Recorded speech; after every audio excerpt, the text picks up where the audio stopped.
Boa tarde, retomamos a sesión coa seguinte moción do Bloque Nacionalista Galego sobre a transferencia da autoestrada do Atlántico a P9 a Galiza, que se vai debater conxuntamente coa moción do Partido Popular para pedir a aplicación inmediata das bonificacións na AP9.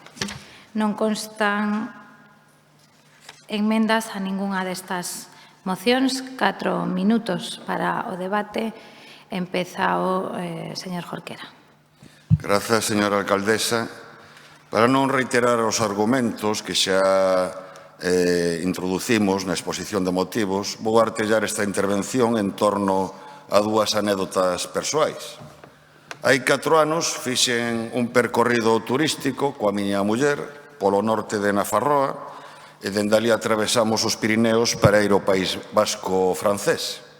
Fomos pola Nacional 121A e a Nacional 121B, que, como o seu nome indica, están transferidas a Navarra. Igual que está transferida a Euskadi a AP8 e a Cataluña un tramo da Nacional 2, pese a que forman parte do itinerario que comunica con Francia. Por que comento isto? Porque, sendo diputado no Congreso, defendín a transferencia da AP9 a Galiza e o Goberno Central pechouse en banda porque os itinerarios internacionais son competencia do Estado e sei que a AP9 comunica con Portugal. En primeiro lugar, é falso. Calquera que coñeza a AP9 sabe que antes de chegar a Tui conecta coa 55, a autovía Vigo o Porriño-Tui, e a A55 a que entronca coa fronteira portuguesa. A AP9 discorre íntegramente por Galiza, articulando un territorio no que se asenta máis do 70% da poboación e a meirande parte da actividade económica do país. Mais, en calquera caso, parece que o que é válido para Euskal Herria ou Cataluña non é válido para Galiza. Segunda anécdota. Hai 8 anos houbo na Bretaña grandes movilizacións contra a intención do goberno francés de implantar o pago polo uso das autovías. Polo uso das autovías non na Bretaña, sino en todo o territorio do Estado francés. E a min chamoume a atención. Por que protestaron precisamente na Bretaña? Pois protestaron porque os bretóns consideraban que esa medida penalizaba a súa economía. Bretaña, como Galiza, é Finisterre. Non costa o mesmo trasladar mercadorías a Múnich, por poñer un exemplo, dende Brest que dende París. E se iso lle engadimos pagar polo uso das autovías, a penalización é aínda maior. Poño este exemplo porque todos temos claro o impacto que representa para calquera cidadán as portaxes abusivas na autoestrada do Atlántico. Pero pensemos tamén no impacto negativo na nosa economía, tamén na economía da Coruña. Vivimos nunha cidade cun porto exterior que carece de acceso ferroviario, Nun Estado que prioriza o corredor mediterráneo de mercadorías e relega o corredor atlántico, como dixemos no debate de onte, o Goberno central énchese a boca falando de transición ecolóxica, mentre se obriga as nosas mercadorías a ser transportadas en camión, e aínda por riba temos que pagar unhas portaxes abusivas que restan competitividade á nosa economía. A historia da AP9 é a crónica dunha discriminación que nos ten costado miles de millóns de euros no pago de portaxes. Non só é unha das autoestradas máis caras do Estado, tamén é a que ten unha concesión máis longa.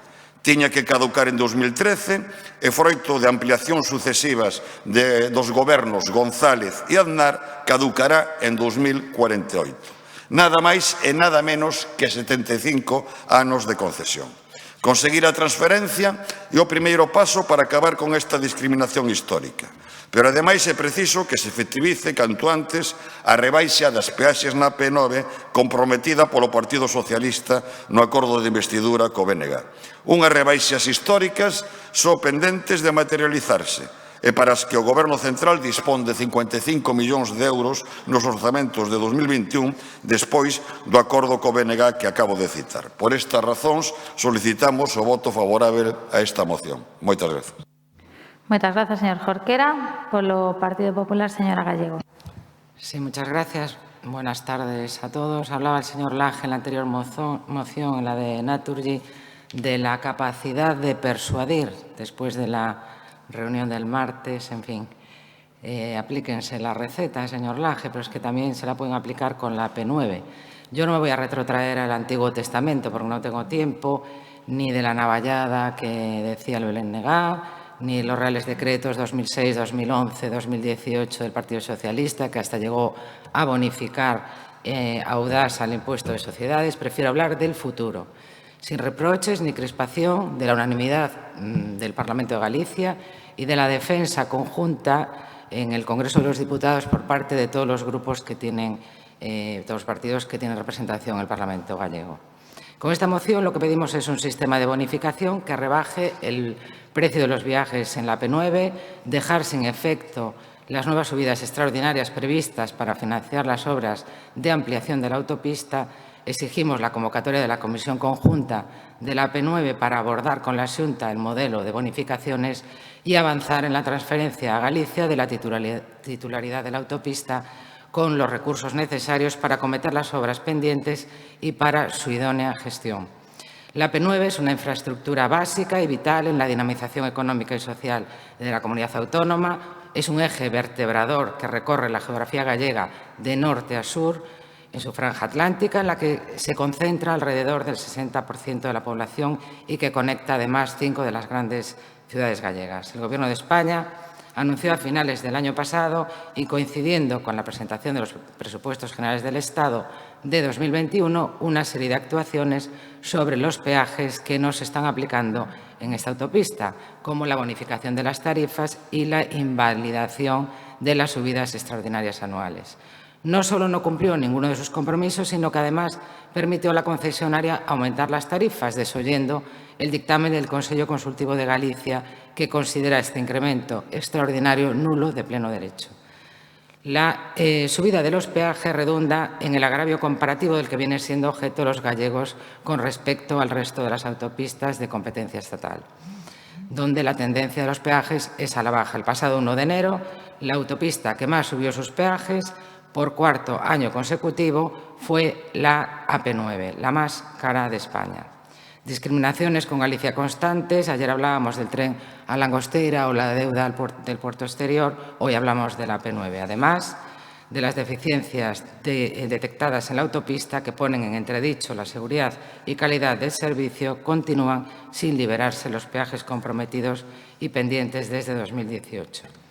No podemos olvidar tampoco que la AP9 es una infraestructura incompleta en la que se acumulan retrasos importantes de obras pendientes, como la ampliación de la avenida Alfonso Molina y el vial 18 en el caso de Coruña. A ver esa capacidad de persuadir. Nos sumamos a la reclamación de la Xunta de Galicia, que trasladó ya al Ministerio de Transportes una propuesta de bonificaciones de los peajes estudiada, documentada y cuantificada, para que los 50 millones de euros previstos en los presupuestos generales del Estado se traduzcan realmente en beneficios para los gallegos y no para la concesionaria. Cada semana que pasa se traduce en 1 millón de euros que perdemos los gallegos de bonificaciones. 1 millón de euros cada semana. Lo que buscamos es una mayor rentabilidad social en la aplicación de las bonificaciones, eliminar el impacto que produce la subida en los bolsillos de las familias y la merma que genera en la competitividad de las empresas y de nuestro territorio. Para conseguir este objetivo, la Xunta de Galicia propone bonificaciones útiles para los gallegos que permitirán, por ejemplo, a un trabajador que realiza todos los días un viaje de ida y vuelta entre Coruña y Santiago en su coche con telepeaje, un ahorro de más de 1.800 euros al año. Bonificaciones a familias numerosas o bonificaciones a transportistas.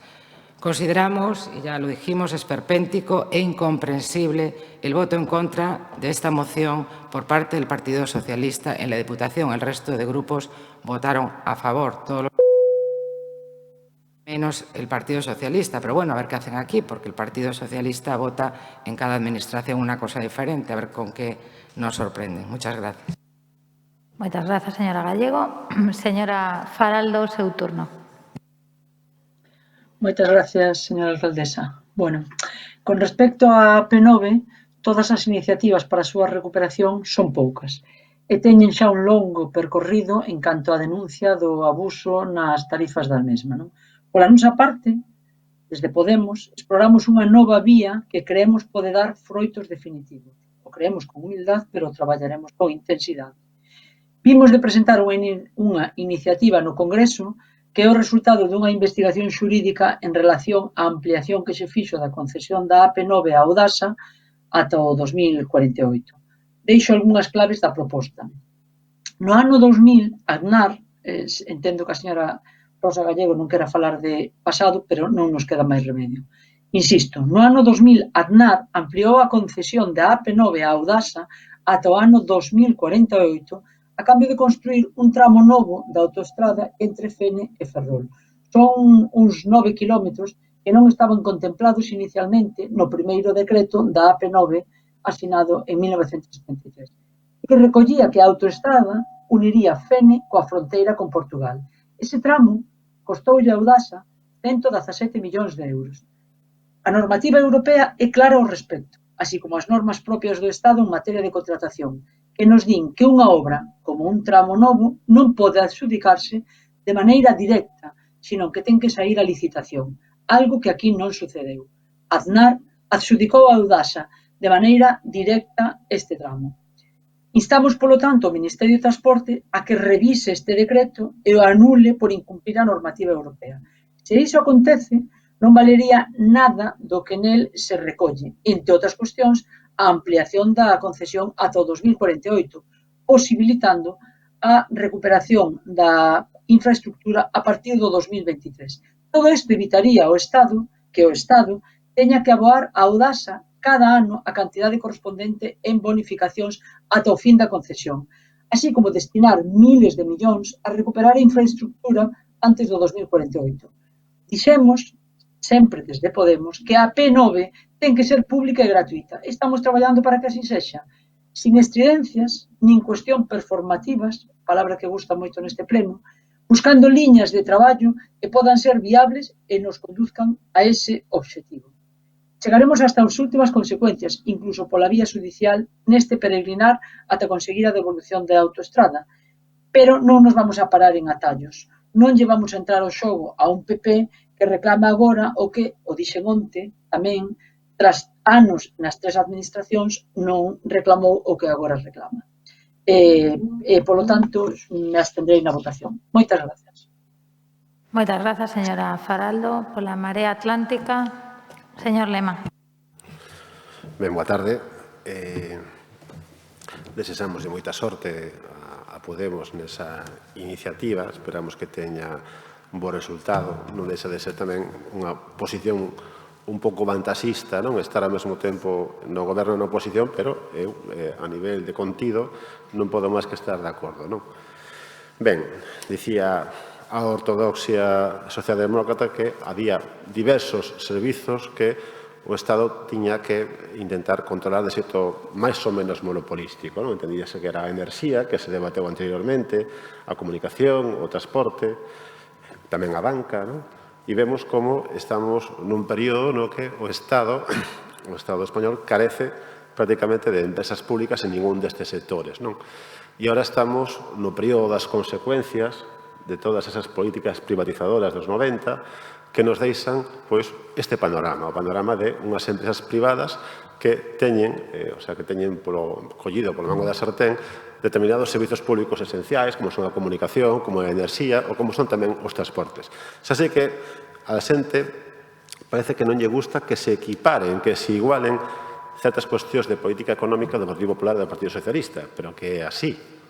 Estamos ante o que foi unha empresa pública, neste caso posta en marcha por un goberno da OCDE, no 79, con un período de concesional que remataba no 2012, prorrogado polo mesmo goberno da OCDE un ano máis, ata o 2013. Despois vai ser un ministro socialista, José Borrell, o que faga a primeira ampliación desa prórroga. Por certo, tamén a normativa europea impide esas prórrogas automáticas ata o 2023. E despois vai ser Arias Salgado, un ministro no ano 2000 do Partido Popular, o que amplíe máis a concesión ata o ano 2048. Cando remata a concesión, vai ser a concesión do Estado español con un maior período de duración, case 75 anos. Eu non sei se volve aquí a poder citar termos como expolio, como colonización, pero a verdade é que, cando menos, certo agravio comparativo con outro tipo de estruturas idénticas do sur e do Levante semella que existe no noso país. Que máis? Pois temos, ademais, que no ano 2003 vai ser, efectivamente, o goberno de Aznar o que vai privatizar a Audasa, naquel momento a unha empresa de capital español, Sacir Vallehermoso, que posteriormente a vende. Atopámonos un pouquiño nas dúas mocións que traemos aquí o BNG consecutivamente nun modelo parecido, estruturas públicas que son privatizadas, que finalmente acaban antes ou despois en man de fondos de investimento estranxeiros. Está claro que o modelo que propón o BNG, tal vez estou seguro de que nin tan siquiera o propio BNG lle parece óptimo. Entendo que o BNG probablemente, estou seguro que prefería que esta autoestrada fose titularidade pública, pero, efectivamente, non semella que haxa vontade ou capacidade política para facer. E o que se propón é un sistema de bonificacións polo cal paguemos menos os galegos que estamos máis ou menos obrigados a utilizar esta vía nos nosos desplazamentos. E nós estamos, por suposto, a favor desta fórmula. Entendemos que se alivia un poquinho a carga que temos que padecer os galegos cada vez que usamos esta vía.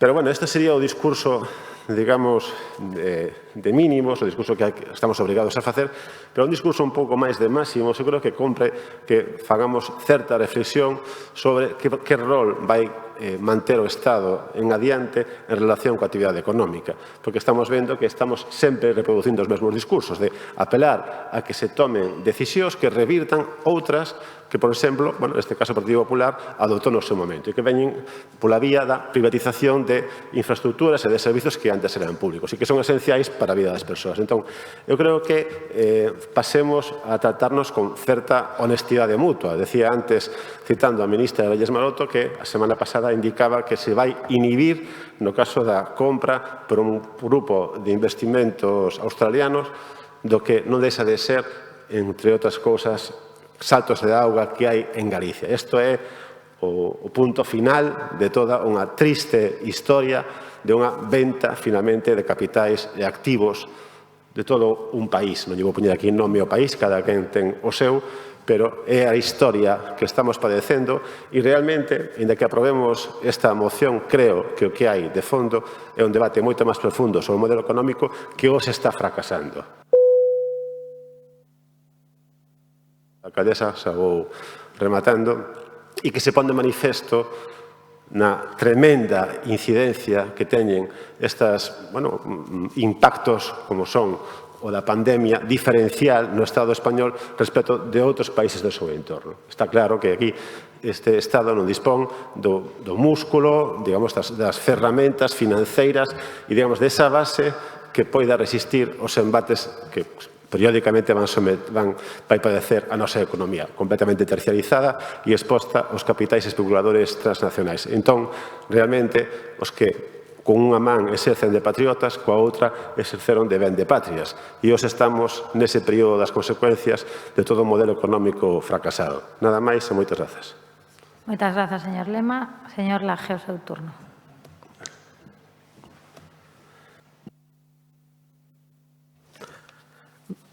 Gracias, señora alcaldesa. Bueno, hai dúas mocións, unha do Bloque Nacionalista Galego e outra do Partido Popular. Por unha banda, se insta a transferencia inmediata da titularidade á Xunta de Galicia e a rebaixa prevista na moción do Bloque Nacionalista Galego. Non se pode decir que non actúen con coherencia. Evidentemente, non vou a rebuscar no pasado. Falaba a señora Gallego da navallada. Bueno, evidentemente, o Bloque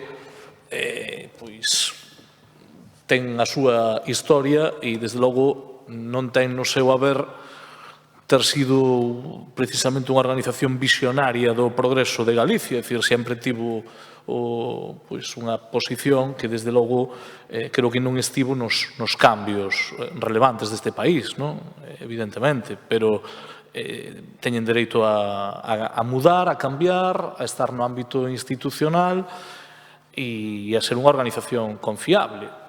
Por lo tanto, aínda dentro das discrepancias, chegamos a acordos e, efectivamente, poden ser moi críticos, pero podes entender o que dicen. No caso do PP, eu creo que hai unha actitud absolutamente hipócrita, señora Gallego. Eu teño que saudar positivamente, non sei se é un brote verde ou é unha actitude que se vai a manter no tempo, o seu cambio de estilo. Non me refiro a ninguna cuestión estética, que sabe que eu non entro neses ámbitos. En privado podemos comentar o que sexa, pero no ámbito público non. Non sei se é que vostede está, digamos, comenzando un traxecto para que o liderazgo sexa permanente, é dicir, saludo positivamente a súa moderación, a súa tranquilidade, incluso creo que neste pleno se pudo ver claramente que, legítimamente aspira a renovar o liderazgo e seguramente a algo máis. Sempre vai a ter a man tendida para chegar a acordos, como xa yo ten dito a alcaldesa, e eu creo que este tono axuda tamén a non caer nese papel que moitas veces é bronco e que, desde logo, creo que non contribuye ao diálogo e a sacar asuntos adiante. Por lo tanto, darlle a benvida a un estilo que eu creo que todos saludaríamos positivamente se se volve estrutural e non é só un brote puntual. A AP9 para nós é o eixo vertebrador de Galicia, o é porque en torno a esta vía se distribúe a maior parte da poboación, é unha arteria esencial para o desenvolvemento económico de todos os galegos e o que teríamos que estar celebrando dentro de 2 anos, no 2023, é que a AP9 pasara a mans públicas. Teríamos que celebrar a fin das peaxes. Peaxes que lastran a competitividade de moitas empresas, pero non imos a poder facer tal cousa. Non podemos facelo porque José María Aznar e o seu goberno asignou unha prórroga da concesión da AP9 ata o 2048. Non só iso, senón que o señor Aznar, seguindo os usos e costumes do Partido Popular, liquidou a empresa pública propietaria da autoestrada para deixala en mans privadas. O fixo seguindo un modelo determinado de política que é a que fai o Partido Popular cando goberna en España. Fronte a iso, o goberno socialista de Pedro Sánchez vende a aprobar un investimento de 63,2 millóns de euros, investimento que se adicará precisamente a mitigar, a intentar contribuir con bonificacións a que sexa menos lesiva a situación que imos a sufrir aínda durante 27 anos máis. Están estudando a implantación desas rebaixas e nós, como non pode ser doutro xeito, señora Gallego, o que estamos é ni máis ni menos reivindicando que se cumplan os acordos que foron asignados, as partidas económicas que figuran nos orzamentos do Estado, que se apliquen e máis pronto que tarde, se é posible, no primeiro semestre do ano, pois que se faga. Quedan 27 anos no que os galegos teremos que pagar por movernos pola nosa comunidade. Sería discutible falar en términos, ou sempre falan en términos de trazo grosso. Aquí non se fala das políticas de mobilidade no seu conxunto, non se fala de se ten que haber peaxes selectivas ou non, se hai que bonificar determinadas actividades económicas de transporte, de logística ou non, non se fala como está eso en relación aos camiños de ferro ou aos aeroportos, é dicir, en definitiva, se vai sempre a brochazo gordo. E a brochazo gordo, ten razón o señor Jorquera cando di que a AP9 é un suculento negocio para a empresa concesionaria. Claro que o é, señor. Porque estamos a sufrir precisamente unha navallada, non a navallada a que aludían vostedes, agora que xa abandonaron esas, ou espero que abandonaran esas amistades peligrosas con esas forzas que non respetaban a Constitución, pois a navallada precisamente é a que lle dou o goberno de Aznar, que durante 27 anos nos condena a sufrir o que sufrimos. A favor do traspaso, sen dúbida ninguna, nin máis nin menos que o que reivindicou un goberno liderado por un socialista, Emilio Pérez Touriño, e foi no 2005. Porque desde que Alberto Núñez Feijóo é presidente da Xunta, cantos anos pasaron ata que volvemos a escoitar a alguén dende a Xunta de Galicia reivindicar iso? Un goberno socialista que compartíamos con vostede, señor Jorquera, co BNG. Ese foi o primeiro goberno de Galicia que reivindicou o traspaso da AP9, pero non de calquera xeito. Nada máis e moitas gracias. Votaremos a favor da iniciativa do BNG e nos absteremos na do Partido Popular. Moitas grazas, señor Laje. Procedemos, por tanto, á votación. En primeiro lugar, da moción presentada polo Bloque Nacionalista Galego. Votos a favor da mesma. Moitas grazas. Votos en contra. Abstencións. Unha. Queda aprobada. Votos a favor da moción do Partido Popular. Moitas grazas. Votos en contra. Abstencións. Moitas grazas, queda aprobada. Rematan aquí as mocións presentadas polo Bloque Nacionalista Galego. Pasamos xa ás mocións da Marea Atlántica. Quedan dúas. A do 8M xa se debateu. Así que, seguinte moción sobre o transporte público. Señora Delso. Vamos a ver se agora non me quedo conxelada. Bueno, estaba agora escoitando o voceiro do goberno, non? E pensando en beneficios extraordinarios os da compañía de tranvías, non? Tal e como dixo a recente sentenza. E a Suiza era, bueno, bastante contundente entendendo a duración do convenio e a desproporción dos beneficios da compañía de tranvías ao longo dos anos. Bueno, paso a defender a moción precisamente da Marea Atlántica sobre o transporte público e a baixada dos prezos do autobús. Pois antes do fracaso histórico do cumio do Porto, a noticia da semana pasada, sen lugar a dúbidas, foi a contundente sentenza que facía mención agora do xulgado do contencioso administrativo número 4 da Coruña, que desestimou o recurso da compañía de tranvías contra a decisión do goberno de Xulio Ferreiro de reducir as tarifas do transporte público. Sentenza veu a confirmar que foi legal baixar o billete do bus na Coruña en 2019. Unha baixada que foi tan criticada pola oposición como valente foi a iniciativa do entonces alcalde Xulio Ferreiro. É que o goberno da Marea Atlántica foi o primeiro goberno en ter a valentía e a determinación de baixar o prezo do autobús nesta cidade. Unha medida para as maiorías sociais que rebaixou 10 céntimos o prezo do billete, estableceu a gratuidade para menores de 13 anos e para todos os transbordos. Unha política tarifaria xusta e social que demostrou ter un efecto multiplicador no uso do transporte público para toda a poboación. Compre agradecer, unha vez máis, parabenizar o traballo de todo o equipo de goberno da Marea Atlántica, dos técnicos, dos xuristas e particularmente de toda a equipa da Concellería de Mobilidade Sostible dirixida polo entón concelleiro Daniel Díaz Grandío. A baixada no prezo do transporte público deixouse notar nos datos do uso do autobús, disparou a demanda. Cunha suba do 5,8 no interanual de 2019, a Coruña bateu marcas de persoas usuarias do transporte público, 23 millóns de viaxes, máis dun millón no ano anterior. No que respecta á gratuidade dos menores de 13 anos, foron máis de 300.000 rapaces e rapazas os que se beneficiaron desta bonificación e aumentaron, como non podía ser de outra maneira, os transbordos debido á súa gratuidade cunha media dun 14,74%. Pero fagamos un breve balance de algunhas das políticas de mobilidade sostible do Goberno da Marea Atlántica. Peonalizouse por fin a Cidade Vella, o último casco vello galego que quedaba por peonalizar. Outro fito claro foi o derrubo do viaducto da Rolda de Nelle, a súa humanización e a mellora da mobilidade no entorno.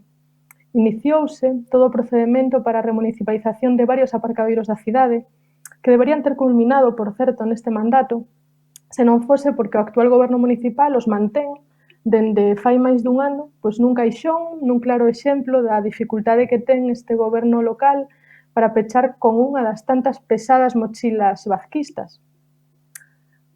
O pulo que o Goberno da Marea Atlántica deulle á mobilidade ciclista nesta cidade enténdese simplemente dando un paseo en bici pola cidade, cousa que recomendo ya a calquera.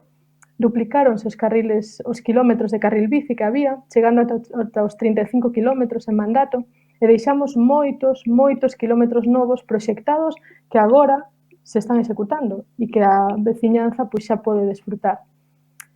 É preocupante que despois de todo acadado, no pasado mandato, no eido do transporte público e da mobilidade sostible, o balance destes case 2 anos de mandato sexa lánguido, sen medida de mellora de tarifas, nin na frota, nin nas frecuencias, nin na necesaria actualización do mapa de rutas.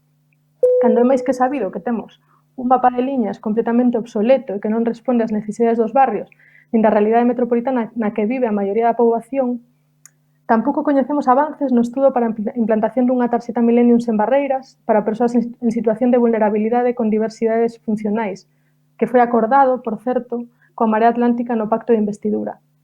Tras 20 meses de mandato, a única boa nova para o transporte público na Coruña chegou herdada da Marea Atlántica, a sentenza que avala a legalidade de baixar o billete do bus. Esta sentenza é o que debería desbloquear as políticas de mellora do transporte público. Xa non hai excusa, señora Rei. Urxe a posta en marcha de políticas decididas para mellorar o transporte público na nosa cidade. Precísanse a ampliación dos horarios, das frecuencias, sendo particularmente urxente nestes momentos un reforzo nas frecuencias das liñas que van aos hospitais e aos centros de saúde. Remato xa. É necesario tamén abordar dunha vez por todas a actualización do mapa de rutas e a constitución dunha autoridade única de transporte metropolitana para atender e chegar a todos os barrios de xeito equitativo e a realidade metropolitana na que vive gran parte da veciñanza. E agora, unha vez coñecida a sentenza que avala a baixada de tarifas, xa non hai excusas para que o actual goberno continúe coas bonificacións, nesta vez para menores de 26 anos e maiores de 65 que están tamén acordadas no Pacto de Investidura coa Marea Atlántica. E por todo isto, pois, propoñemos ao Pleno da Corporación diversos acordos e esta moción. Mais nada, grazas. Moitas grazas, señora Delso. Señora Faraldo, seu turno. Grazas, señora alcaldesa. Se hai unha empresa na Coruña que poda ser sinalada de mimada polo Concello e os seus respectivos gobernos, esa é a Compañía de Tranvías da cidade. Por iso, non foi de extrañar, era máis que esperado, que se rebelasen ensinando os dentes cando no goberno anterior se estableceron rebaixas que afectaban a súa caixa forte, pero melloraba os bolsillos da cidadanía. Hoxe unha sentencia ten de poñer os puntos sobre as íes. Os beneficios dun servicio asimilado a un servicio público son sobradamente suficientes como para asumir as melloras adoptadas no mandato pasado. Se no 2018 estas rebaixas eran precisas para amortiguar o custe nos bolsillos de cada veciño e veciña da nosa cidade, pero ademais para potenciar o uso do transporte público, nin que decir ten na situación actual, onde as economías domésticas están sufrindo o impacto da crise económica derivada da pandemia. Xa debería ser unha medida que partise da propia compañía de autobuses urbanos. Pode que peque eu de inxenua, pero permítanseme seguir soñando. Non sendo así, o goberno local é o que ten que facer os deberes ao respecto e apoiándose na sentenza, exixir de inmediato a baixada de tarifas. Pero as exixencias que a empresa de autobuses municipais ten que ir máis aló. Outro nudo gordiano é o replantexamento das liñas, unha gran asignatura pendente desta cidade. Barrios novos, como Novo Mesoiro, Xuxán, con respostas tardías. A cornisa de San Roque sin unha soa liña de autobús que lle dé servicio ás edificacións da zona, a parte baixa de Labañou, a parte que mira a costa dende as Roseiras, os hospitales e centros de especialidade con nefastas conexións incluso entre sí, e puxon aos usuarios a moverse en coche particular. As liñas universitarias, sempre colapsadas en horas puntas, os polígonos da cidade da Grela e Pocomaco fora de órbita, a necesidade de liñas na área metropolitana. Só este punto xa daría para unha moción por sí mesma, para tratar a reorganización das liñas de buses urbanos, a potenciación do transporte público e a fomentación do transbordo entre liñas, un plan estratégico que facilitar esta opción. É necesaria a modernización da compañía de tranvías, pero non só nos seus recursos materiais, sino nunha mentalidade, nunha nova cultura, nunha cultura de servizo público. Neste sentido, fixemos unha humilde aportación á moción que espero que sexa aceptada, pero sexa como sexa, adelanto que imos votar a favor, e nesa aportación, plantexamos o fomento da utilización de motores de emisións máis baixas. Se ben é certo que os autobuses están adaptados á normativa Euro 6, que determina as exixencias relativas ao control de contaminación, tamén o é que estas normas non son estáticas e vanse ampliando. Creemos preciso, neste sentido, ter ademais espírito adiantado na búsqueda do menor impacto medioambiental e cunha ecoloxía maior que ademais da rentabilidade a longo prazo polos costes do combustible e a inferioridade nos gastos no mantemento. Finalizo, pois, confirmando, insisto, se aceptada a emenda ou non, o noso voto a favor.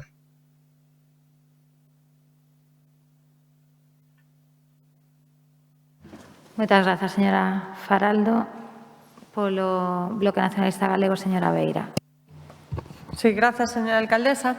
En primeiro lugar, gustaríame sinalar que imos votar a favor desta moción, porque recolle moitas das cuestións que xa recollíamos nós nunha moción que se vende a aprobar recentemente no Pleno, na que tamén propoñíamos unha serie de medidas para o impulso do transporte público colectivo na nosa cidade e tamén se inclúen nesta moción partes que foron tamén incorporadas a esa moción por unha emenda da Marea Atlántica, polo tanto, daquel pleno a este non mudou nada, as nosas propostas en materia de mobilidade sostible de transporte público seguen a ser as mesmas, entendo que a Marea Atlántica exixa, ademais, que se cumpran as cuestións que estaban recollidas no pacto de investidura, que ademais nos parecen interesantes e, polo tanto, imos votar a favor. Logo teño unha pregunta oral sobre transporte público na que afondarei un pouco máis sobre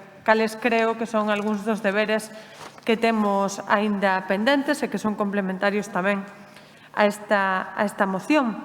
Pero non me resisto a facer mención a unha cuestión que aparece nesta exposición de motivos que realmente recoñecendo total e absolutamente a decisión da rebaixa de tarifas, que tamén recoñecín no seu momento, pero que me parecía insuficiente para potenciar o transporte público da cidade porque entendemos e seguiremos entendendo que é insuficiente e que hai que promover todo isto que agora a Marea Atlántica recolle na súa moción, porque non serve de nada rebaixar o prezo do autobús se un non ten un autobús que lle leve ao seu traballo. Por moito que queira collelo moi barato, se non ten transporte público ao seu traballo ou a hora que sae de traballar, pois dificilmente o poderá coller. Por iso eran fundamentais, e sinalábamos naquel momento que eran fundamentais,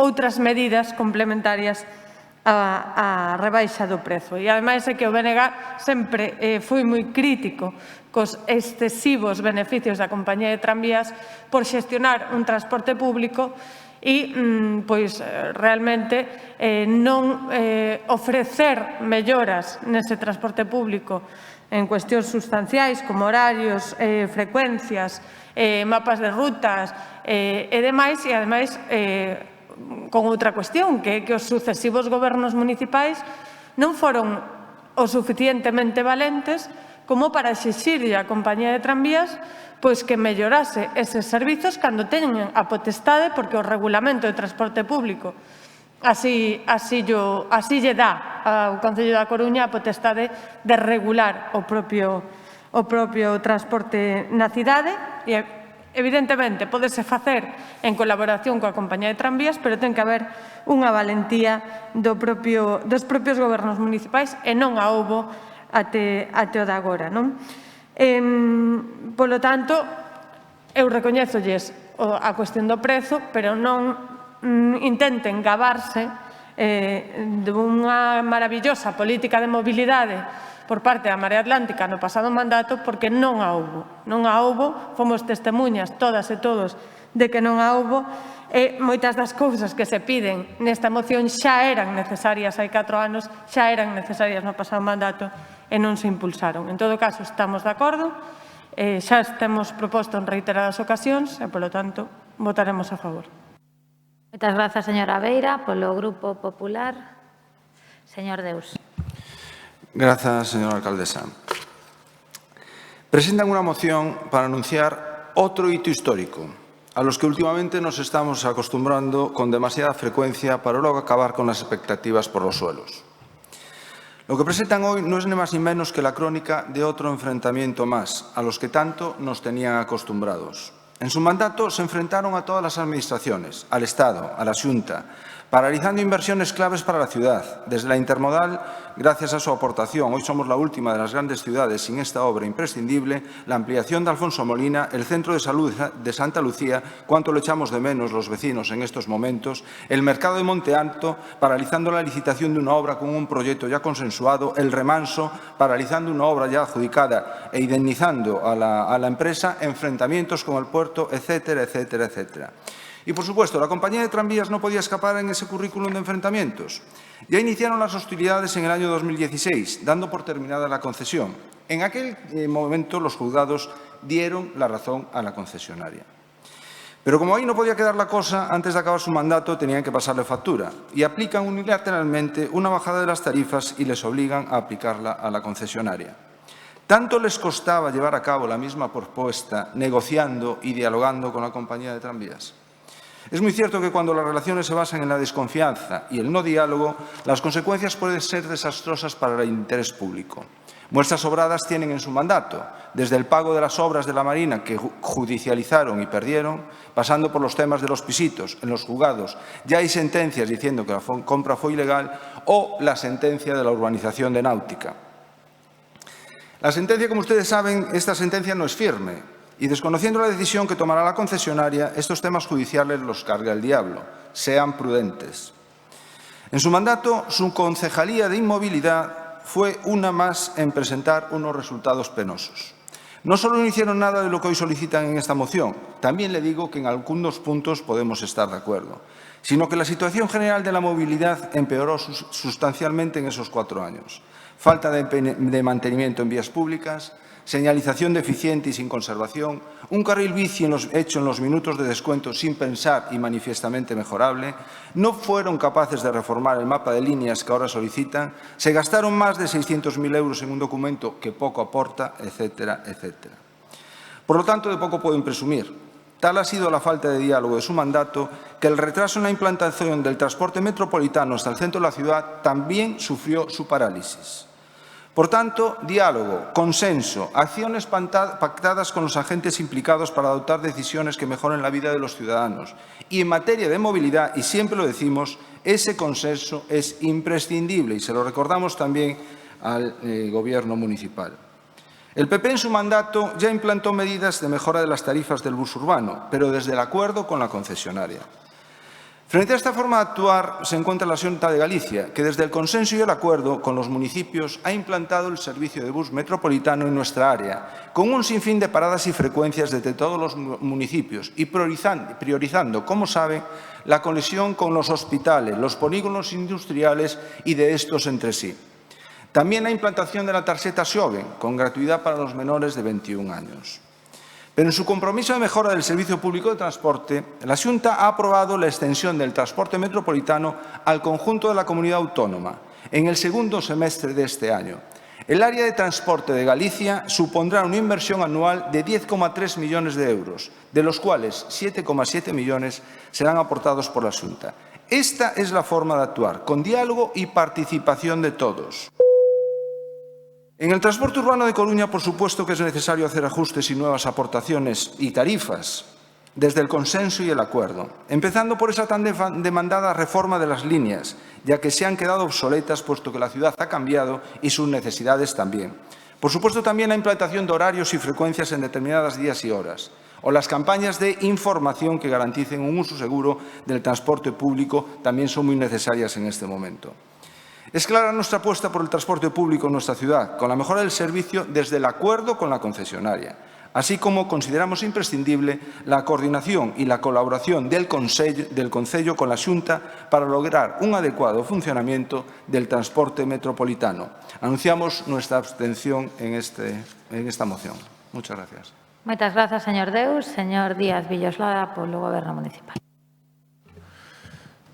Sí, señora Delso, nos imos apoiar esta moción, porque esta moción, abstraéndonos un pouco da exposición de motivos e incluso de algunha das cuestións que podan estar na parte resolutiva, esta moción, como recordaba a señora Beira, traballa en prol dunha mobilidade urbana máis sostible. Digo abstraéndonos un pouco da exposición de motivos porque únicamente fa unha glosa da sentencia, que, bueno, que facemos todos a hora de ler a sentencia, pero realmente, de alguna forma, esta moción entona un certo, eu creo que mea culpa, non? Sobre moitas das medidas que están a propoñer, pero que non foron capaces ou non poderon levar adiante durante o seu mandato. Para nós, a sentencia ditada polo xulgado número 4 respecto da baixada unilateral do precio das tarifas do bus, sobre a que logo van formular algunha pregunta e seguiremos analizando isto, a priori unha sentencia positiva para os intereses municipais, na medida en que se basea no principio de beneficio razonable, pero temos que tomala coa necesaria cautela xurídica porque non é firme. Entón, en ese sentido, creo que temos que valorar positivamente o resultado da sentencia, pero coa necesaria cautela porque non ten firmeza e teremos que esperar o Tribunal Superior de Xustiza de Galicia como se pronuncia a este respecto. Dicía que me chama a atención que manifesten a súa preocupación pola falta de medidas en materia de mobilidade, pero realmente nos chama a nós, me chama a min a atención precisamente que ese relatorio de medidas que propoñen, salvo algunha cuestión, pois é todo un conxunto, un elenco de solicitudes en materia de mobilidade urbana sostible que non levaron adiante. Porque se estamos de acordo en traballar en prol do transporte público colectivo, en autobús ou en taxi, evidentemente, que sempre nos olvidamos do sector do taxi ou nos olvidamos moitas veces, isto é difícil a veces de traballalo solo desde unha posición de enfrontamento. E así está a sentencia que se pronunciou sobre a caducidade da concesión e teremos que esperar, insisto, a firmeza da sentencia sobre o precio do servicio de autobús que, como saben, ademais, con base en este pleito, nos mantemos conseladas as tarifas en 2020 e en 2021. Por iso decía que imos apoiar a moción e que incluso nos parece positiva a emenda que presenta a concelleira non adscrita. Porque vostedes falan permanentemente da absoluta necesidade de reordenar todo o mapa global de liñas de bus, pero é que, iso comentaba a señora Beira ou algún outro compañeiro que acaba de intervir, é que este traballo vostedes non o abordaron por ningunha parte durante o seu mandato. Encargaron, eso sí, estudios, se cuantificaron aquí os estudios que temos encima da mesa, pero non se comenzou a traballar en ningún momento a reordenación de ningunha das liñas. Nos igual non somos tan ambiciosos.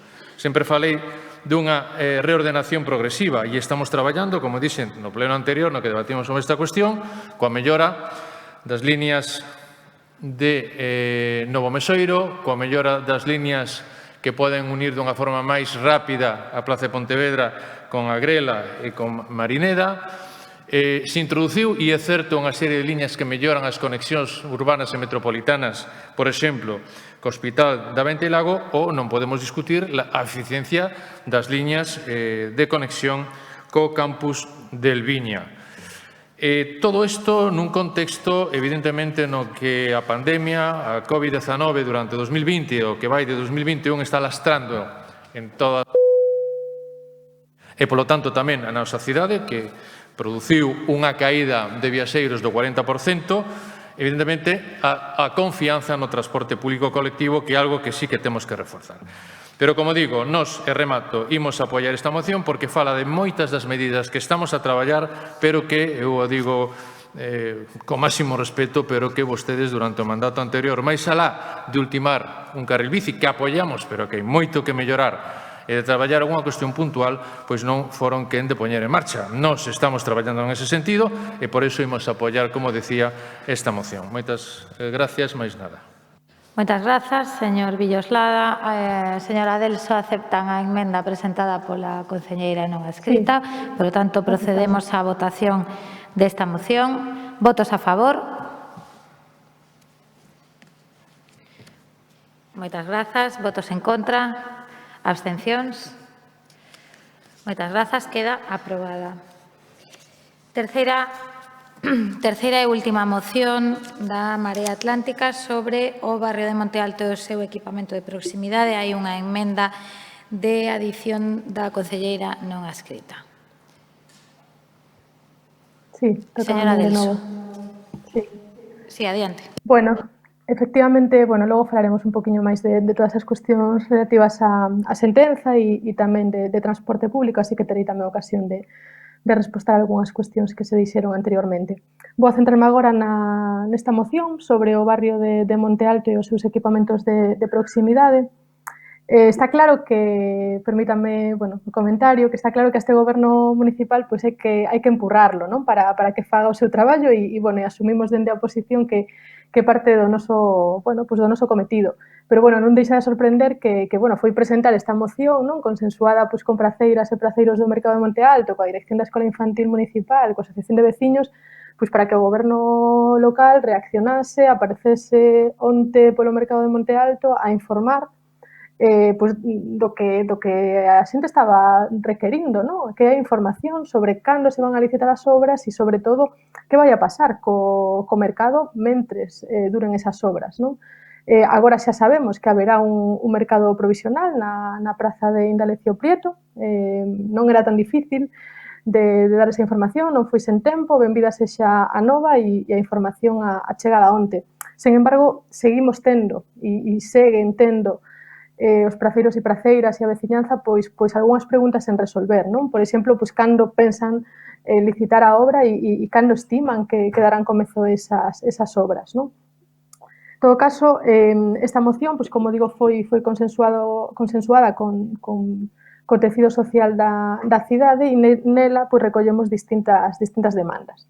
Monte Alto é un barrio emblemático da cidade que ten a condición de lugar céntrico, próximo ao casco histórico e tamén periférico, no sentido das relacións de proximidade e o modelo de convivencia que existe no barrio. É un barrio que esperta un intenso sentimento de pertenza entre a veciñanza, que é un dos seus baluartes, unha veciñanza cun grande espírito crítico para exixir as melloras que o barrio precisa. E, como decía, nesta moción recollemos algunhas delas. Por a súa topografía e por ser un barrio moi densamente poboado, unha das principais demandas veciñais é a mellora da accesibilidade.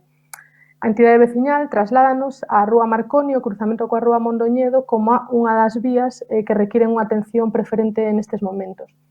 Así mesmo, o mantemento e a mellora de zonas verdes é outra demanda recorrente, fundamentalmente no Parque Carlos Casares e no Campo de Marte, centros neurálxicos da vida ao aire libre no barrio. Hai que lembrar que o Inil da Torre de Hércules foi declarado provisionalmente espazo protegido e está pendente do plan de conservación para a súa protección definitiva.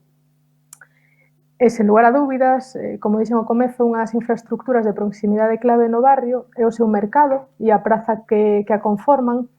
Nun mesmo espazo atópanse a Escola Infantil Municipal, o Mercado de Abastos e unha praza aglutinadora da vida social. o proxecto de rehabilitación, cuxo proceso pois tivo lugar durante o mandato pasado cun arduo traballo que incluiu pois un concurso de ideas, etc., e que deu lugar ao proxecto resultante, que será o que se execute, pois suporá unha mellora dos equipamentos, pero tamén do espazo público, da accesibilidade e da mobilidade na contorna. O proceso, como non podía ser de outra maneira e como foron pois, todos os grandes proxectos que se realizaron no mandato pasado, realizouse con interlocución e con participación activa, neste caso, pois, coas praceiras e os praceiros, co persoal da escola infantil e coas entidades sociais e veciñais, e recibiu un importante financiamento europeo dos fondos DUSI, que será co que se financiará a obra. Coas obras próximas a licitarse, as praceiras e usuarias do mercado demandan información. Agora xa sabemos cal será a ubicación que terán as praceiras e praceiros que reclamaban que houvese unha reubicación do mercado ao completo mentres duren os traballos e agardamos que así sexa, pero seguen sen ter información de cando ten previsto o Goberno municipal comenzar esa rehabilitación. Un dos equipamentos que máis tempo leva reclamando esta obra é a escola infantil. O seu persoal padece as filtracións e humidades do edificio, ademais, diversos problemas económicos derivados dun contrato antigo que pon en perigo a concesión. Este equipamento, que está completamente integrado no conxunto urbano que conforman a praza e o mercado, ten un proxecto educativo singular, ademais, moi ben sellado, a alimentación saudable de proximidade, está plenamente integrada no barrio e no conxunto do mercado, e así continuará sendo. Sen embargo, mentres a obra de reforma integral da praza non se realice, a escola infantil non conte cunha nova ubicación, o equipo directivo reclama unha serie de melloras básicas para poder continuar realizando a súa importante labor con normalidade. Remato xa. Así mesmo existe unha reclamación no barrio da necesidade de buscar unha solución aos problemas que xeran os talleres de reparación e chatarra que existen nas inmediacións da Torre de Hércules. Pídense que se busque unha solución aos problemas de verteduras, mantemento e salubridade que provocan nunha contorna, como xa dixen tamén, de alto valor natural e patrimonial. E por todo anterior, propoñemos a pleno da corporación os seguintes acordos que xa non vou a nomear, pero que quedan constancia na moción. Máis nada, grazas. Moitas grazas, señora Adelso. Señora Faraldo, o seu turno. Pois, de novo, anunciamos o voto favorable a esta moción de Marea Atlántica, esperando que acepten a nosa emenda de adición, pero votaríamos en todo caso, o noso voto vai a ser favorable en todo caso. Emenda que, de ser aceptada, pasaría a ser o punto número 9 da moción e trata basicamente de priorizar todo o relativo na moción á escola infantil, como punto de partida urxente dos acordos que se podan aprobar hoxe. Compartimos a consideración do barrio de Monte Alto como barrio emblemático, pero diríamos o mesmo de calquera barrio da nosa cidade, que son emblemas, todos eles, que conforman precisamente a Coruña. Pero tamén compartimos máis as necesidades para cubrir incluídas nesta moción, especialmente, insisto, as referidas á escola infantil municipal, xa que protexen o ben máis preciado da nosa sociedade que é a infancia. Polo que consideramos como prioritarias as actuacións sinaladas nos puntos 3, 4 e 5 da moción, considerando urxente o que incumbe as filtracións na escola.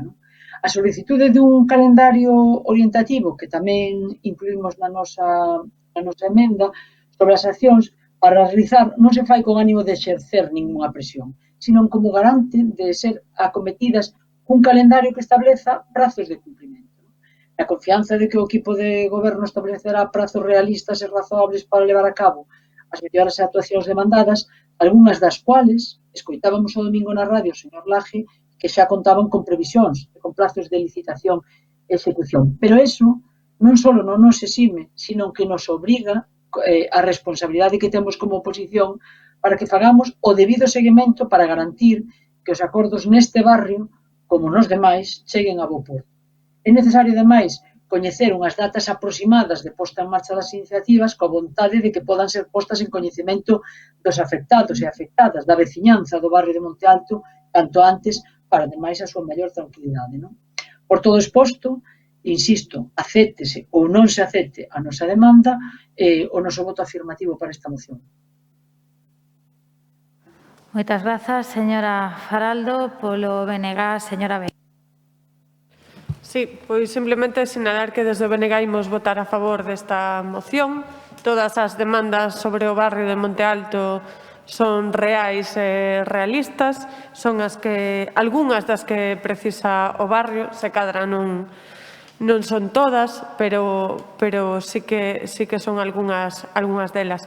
Nomeadamente a do mercado, voume centrar nas cuestións do mercado de Monte Alto, e sí que a verdade é que nos chama a atención que se rexistrase a moción nesta semana e que xusto nesta semana, a raíz ou non a raíz da presentación da moción, pero si desde logo hai unha coincidencia temporal bastante chamativa, coñezamos o emprazamento dese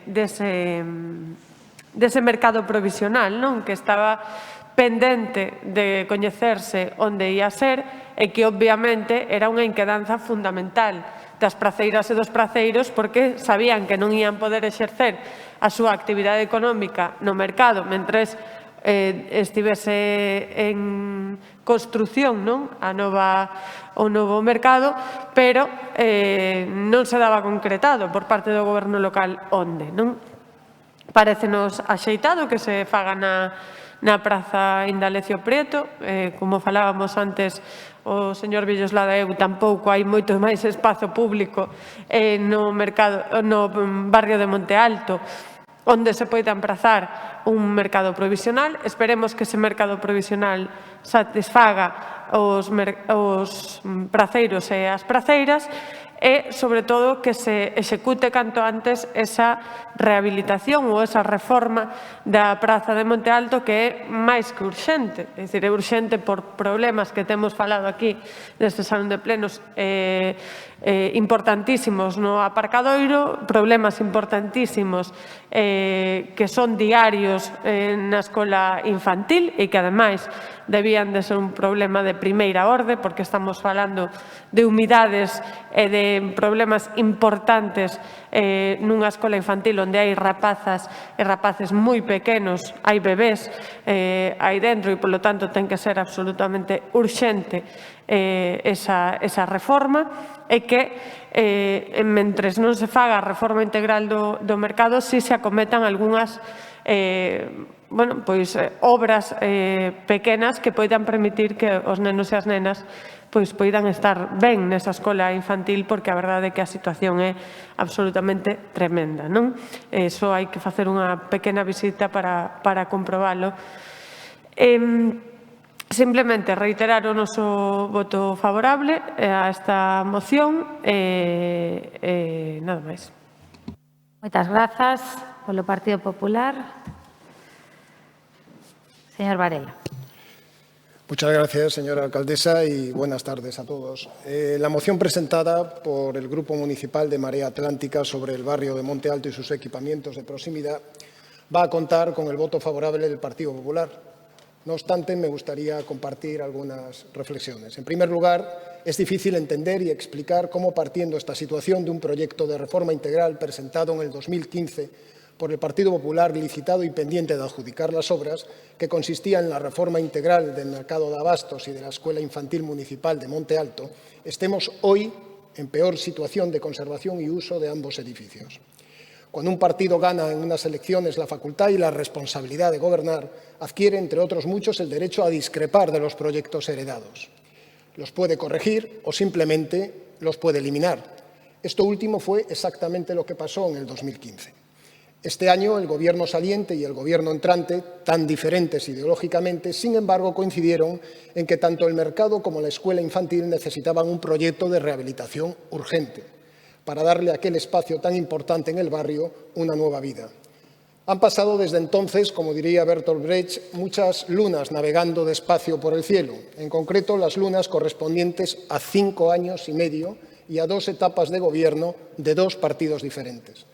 La situación de conservación de los equipamientos, tanto en el mercado de abastos como en la escuela infantil municipal, es hoy, en el 2021, peor que era ayer, en el 2015. Y eso a pesar de los 7 ruegos del PP durante este último mandato. En segundo lugar, sabemos que hubo reuniones con las placeras y los placeros durante los últimos meses.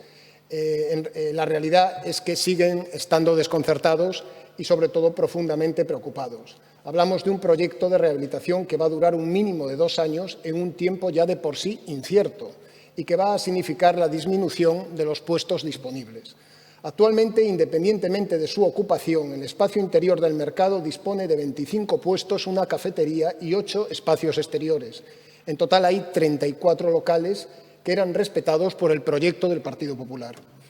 Hoy, en el nuevo proyecto, se contemplan 21 puestos repartidos entre 18 de venta, 2 espacios interiores y una cafetería. Es decir, el nuevo proyecto dispone de 13 espacios menos que el antiguo. No entro a valorar cuál va a ser el mejor proyecto. Eso será los propios ciudadanos y los propios profesionales que trabajen allí los que lo hagan con el tiempo. Lo que sí intento decir es que hay que explicar fundamentalmente a las personas afectadas 2 cuestiones fundamentales. Cómo se va a organizar su reubicación provisional durante los plazos de ejecución de la obra con una calendarización de la misma y qué va a pasar con la nueva obra en caso de que haya más demandantes que puestos disponibles. Si este es un proyecto, como se dice, abierto y susceptible de ampliación, díganlo, mantengan una información constante y actualizada con estas personas y esta corporación.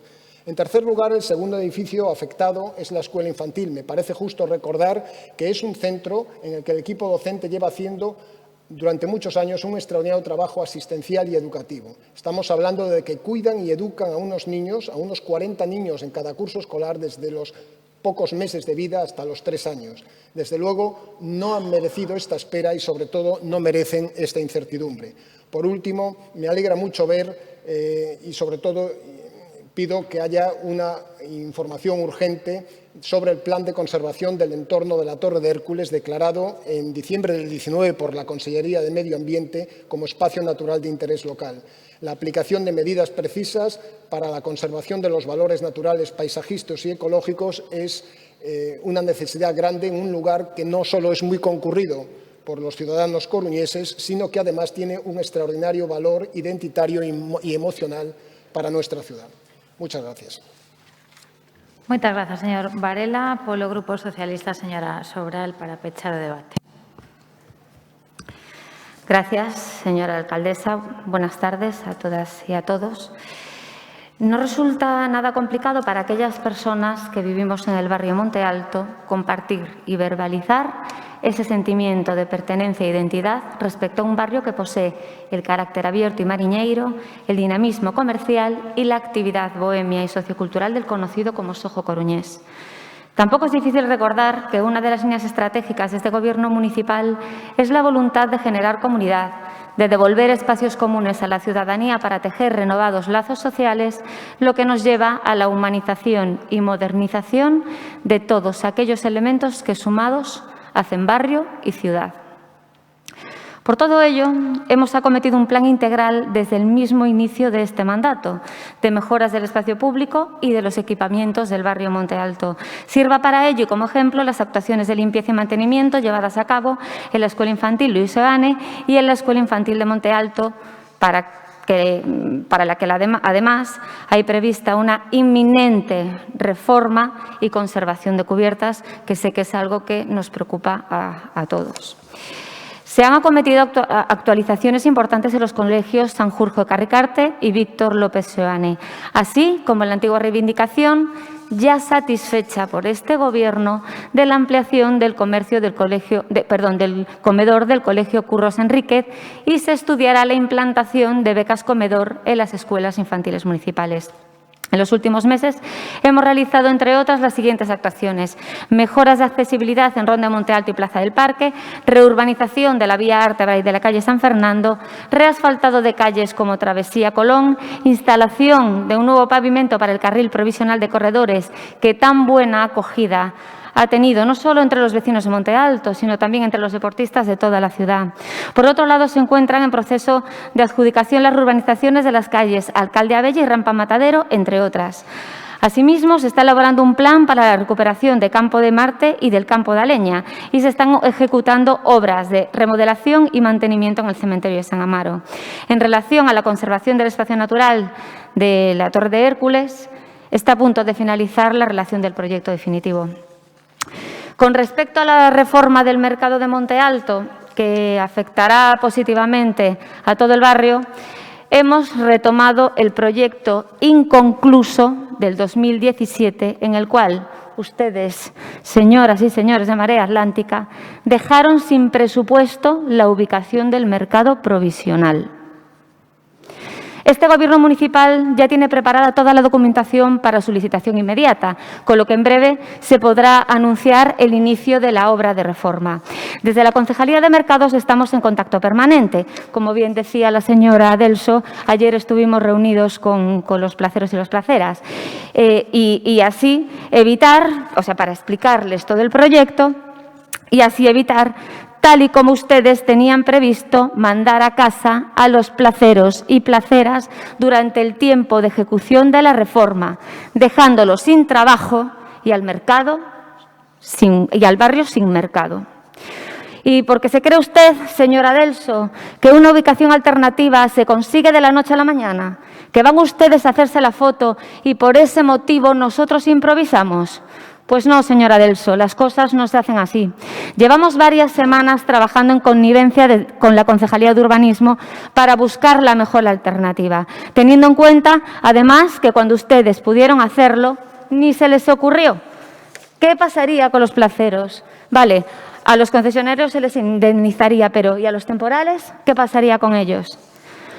Pues, dado que todo a lo que instan en esta moción está realizado o en proyecto, no podemos más que votar sí. Muchas gracias. Muchas gracias, señora Sobral.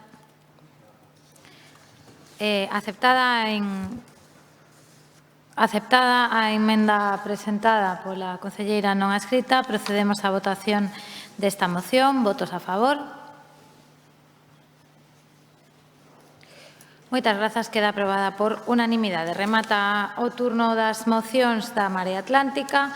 Pasamos xa ás mocións do Partido Popular. A primeira delas é unha moción sobre o Martinete, a que había unha emenda de adición que xa foi transaccionada coa Marea Atlántica.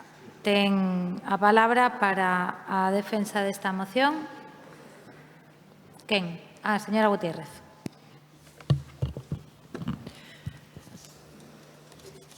Calles por terminar, escasez de alumbrado, de parques infantiles, aceras sin completar y cubiertas de verdín que hace de la movilidad una actividad de riesgo, sobre todo cuando llueve. El barrio del Martinete hace ya 6 años que no le llega ninguna inversión municipal. Ni siquiera atención de los representantes de la Administración local que constantemente difunden su propaganda de cercanía y acompañamiento de los vecinos a los distritos. Por allí, de momento, no ha aparecido ningún enviado del Gobierno local, ni tan siquiera su concejal al cargo, que en su loca carrera de los últimos meses ha olvidado la existencia de este barrio. En esta zona que se enmarca tan próxima al polígono de Pocomá, con el que trabajan unas 20.000 personas, los vecinos reclaman sin ningún éxito las mismas obras y servicios elementales una y otra vez. Un extenso vecindario, más de 1 millar de personas, que les sale muy, muy barato a la alcaldía, a pesar de las múltiples reclamaciones de estos ciudadanos que siguen batallando, aunque no perciben ningún cambio. Y así continúa la pasividad del consistorio, que constantemente realiza una política cosmética de barrios con el objeto de sepultar los problemas y a las personas que demandan una atención básica. Los residentes observan con incredulidad cómo el Gobierno invierte en sardinas ornamentales y otros desatinos varios, seguramente imprescindibles para el momento en el que vivimos, vendiendo un progreso de la ciudad que es absolutamente ficticio. Ellos se movilizan, hacen peticiones necesarias, propuestas de mejora, proyectos de revitalización de este entorno, proyectos que humanizarían este barrio, facilitando la vida de sus ocupantes, pero de momento nadie ha visitado el barrio para conocerlos.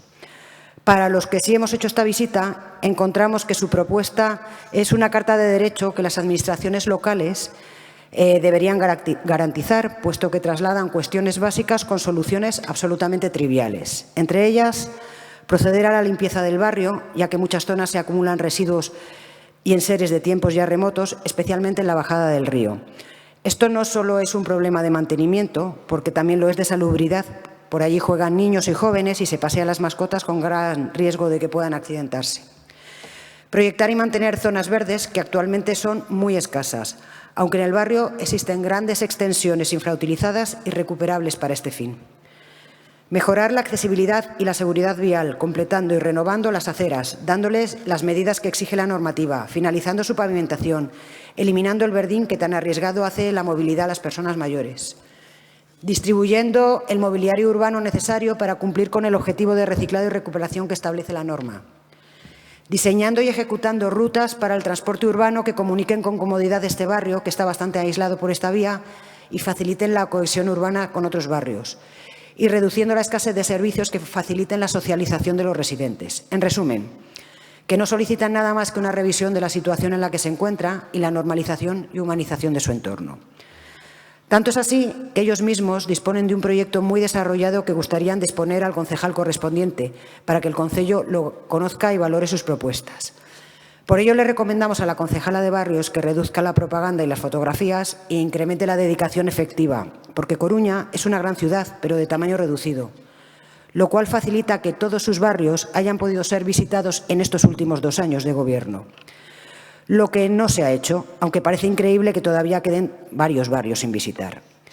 Tras lo que sería conveniente reducir el gasto en naderías absurdas y centrar los esfuerzos asignando partidas presupuestarias suficientes para dotar a esta zona de los servicios que demandan. Gracias. Moitas grazas, señora Gutiérrez. Señora Faraldo, o seu turno. Gracias, señora Rei.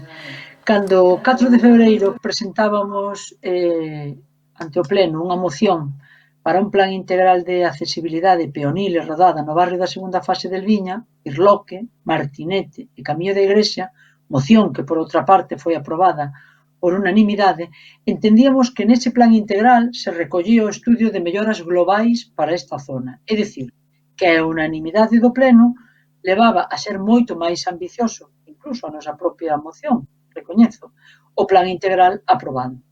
Esta moción de hoxe, do PP, ven a completar aquela, ampliándola en canto a mobiliario urbano, necesidade de limpeza de zona e ampliación de zonas verdes. Nada que discutir. Un punto a destacar, de novo, como en outra moción de días atrás, que me chama a atención. A petición de reunión coa veciñanza do Martinete e, ademais, para dar a coñecer un proxecto elaborado por eles mesmos para mellorar o barrio. Quen podería negarse? Non me cabe na imaginación. Non podo imaginar unha negativa neste sentido por parte de ninguén. Vaya por diante o noso voto favorable. Gracias. Moitas grazas, señora Faraldo. Polo BNG, señor Jorquera. Grazas, señora alcaldesa. Esta moción do Grupo Popular, como indicou a señora Gutiérrez, é resultado dunha visita dese Grupo Martinete para manter unha xuntanza cos veciños. O noso grupo municipal tamén ten concertada unha visita para o martes vindeiro, aínda que xa o pasado 8 de outubro visitamos Someso, Birloque e o Martinete e plasmamos as reivindicacións dos veciños nunha iniciativa. Os problemas do Martinete son comuns aos de moitos núcleos de características rurais ou rururbanas da nosa cidade. Podémolo constatar nos últimos meses nas visitas que fixemos, entre outros, o Mesoiro Vello, Bío, a zona rural de Irís ou os núcleos de Silva e Cances. Estes espazos caracterízanse polos seus valores ambientais e patrimoniais, mais moitas veces a carencia de servizos, o desleixo urbanístico e o abandono provoca que estes lugares se convertan en espazos marxinais e degradados esquecidos nas políticas municipais. Por exemplo, na visita que fixemos ao Birloque e ao Martinete, puidemos constatar a existencia de numerosas fincas abandonadas, cheas de plumachos e maleza, que en algúns casos sobrepasan os valados que as delimitan, invadindo as beirarrúas. Fincas que, alén do seu brutal impacto paisaxístico, constitúen un risco de incendios ou un foco de sucidade e infección, provocando a proliferación de cóbregas e ratas que en algúns casos chegan a entrar nos andares dos edificios colindantes. Abonda con examinar as reivindicacións dos veciños para constatar que o que piden son actuacións básicas, elementais, para mellorar a calidade destas zonas. Limpar, que haxa papeleiras e contedores de reciclaxe, renovar o mobiliario urbano por estar en mal estado, ampliar zonas verdes, estudar melloras no transporte público. Non están pedindo que se dote a zona dun centro sociocultural como o Ágora ou cun grande complexo polideportivo. Están pedindo, insisto, actuacións básicas e elementais, e que se recuperen e poñan en valor espazos como o río, en vez de que as súas beiras ou a baixado mesmo se convertan nun vertedoiro. Todas estas zonas do noso municipio reúnen condicións para converterse no gran pulmón verde da Coruña, pero facelo algún día a realidade pasa primeiro por atender as necesidades máis urxentes. Por estas razóns, o Grupo Municipal do BNG vai votar a favor desta moción. Moitas grazas, señor Jorquera. Pola Marea Atlántica, señora Delso. Sí, antes de nada, gustaríame facer unha aclaración ao respecto da moción anterior, señora Sobral. Paréceme que lle pasaron malas notas. O Goberno da Marea Atlántica nunca mandaría os praceiros para casa. O sea, o proxecto de 3,7 millóns de euros frente aos 800.000 euros do Partido Popular o que fai precisamente poñer en valor o mercado, conectar o mercado co barrio, darlle máis protagonismo. Se agora teñen problemas para a reubicación, a responsabilidade é única e exclusivamente vosa, que levan 20 meses gobernando, por favor. O sea, que decidiron prorrogar unilateralmente o orzamento do 2020, señora Sobral. Se agora non teñen a partida orzamentaria para o mercado provisional, a responsabilidade é de quen goberna, do goberno en minoría que goberna como unha minoría absolutista, que goberna como se tivese maior absoluta. E aínda así, son goberno e a responsabilidade é súa. O sea, entérese das consecuencias que nós xa alertamos no seu momento. Por iso dixemos 40 veces a gravidade da decisión unilateral de prorrogar o orzamento, porque ten consecuencias, claro que ten consecuencias. E hai cousas que se cadra queren facer que non poden facer. E tiñan unha oposición disposta a aprobarlles un orzamento. Por iso é tan inexplicable que decidiran prorrogar o orzamento. Pero fáganse conscientes, e fágase consciente, señora Sobral, da responsabilidade que ser goberno. Por favor, teñen que facer o seu traballo. En fin, indo á moción do Martinete, como xa aconteceu no pasado mandato, os barrios están requerindo constantemente a atención do goberno local. No pasado pleno, como xa se dixo, foron Palavea, o Birloque, a Gaiteira, a Montiño e os Castros. E neste pleno repite esa situación, a preocupante desatención que sufren os barrios da cidade con este goberno e que reclaman a atención. E o caso que nos ocupa, que é o caso do Martinete e da súa veciñanza. Falando cos veciños do barrio, atopámonos unha vez máis cun barrio desatendido polo actual goberno municipal e que reclama ser un barrio en igualdade de dereitos.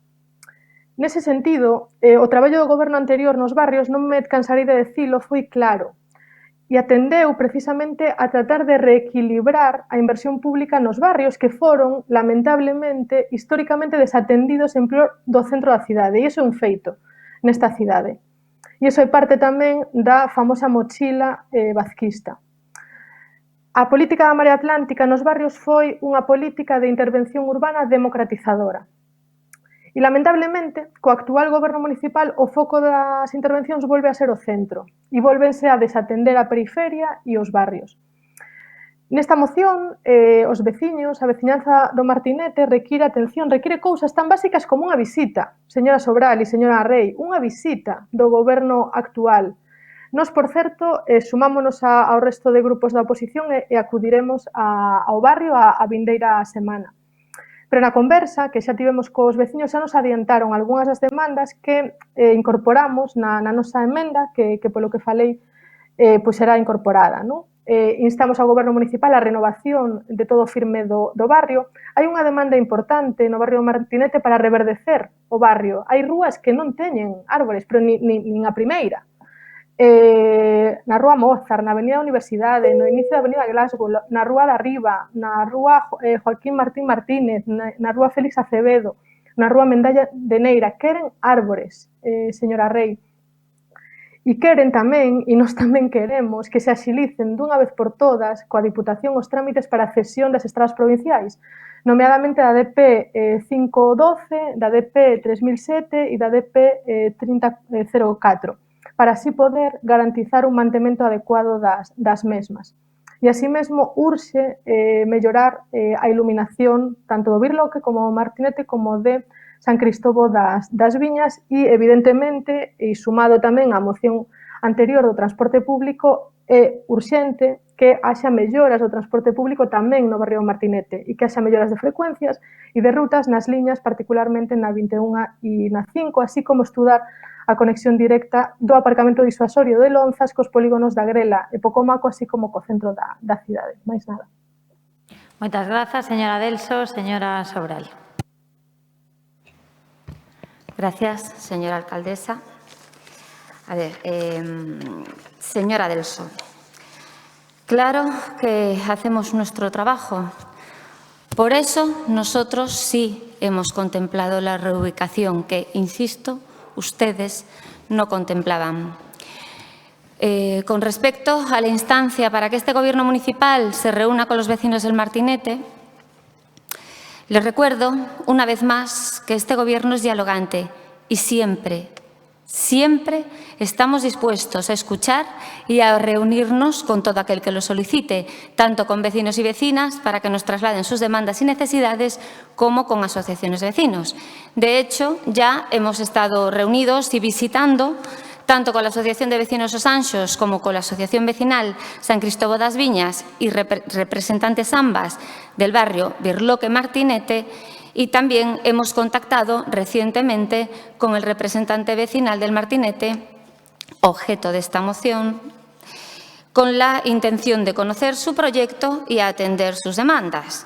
Pero sí que le voy a dar la razón en algo, que aunque nuestra interlocución natural es con las asociaciones de vecinos y nos reunimos con algún vecino de manera individual, le voy a dar la razón en que no nos hemos reunido con los 250.000 habitantes de la ciudad, porque, como decía aquella canción de Siniestro Total, lo que no puede ser y además es imposible.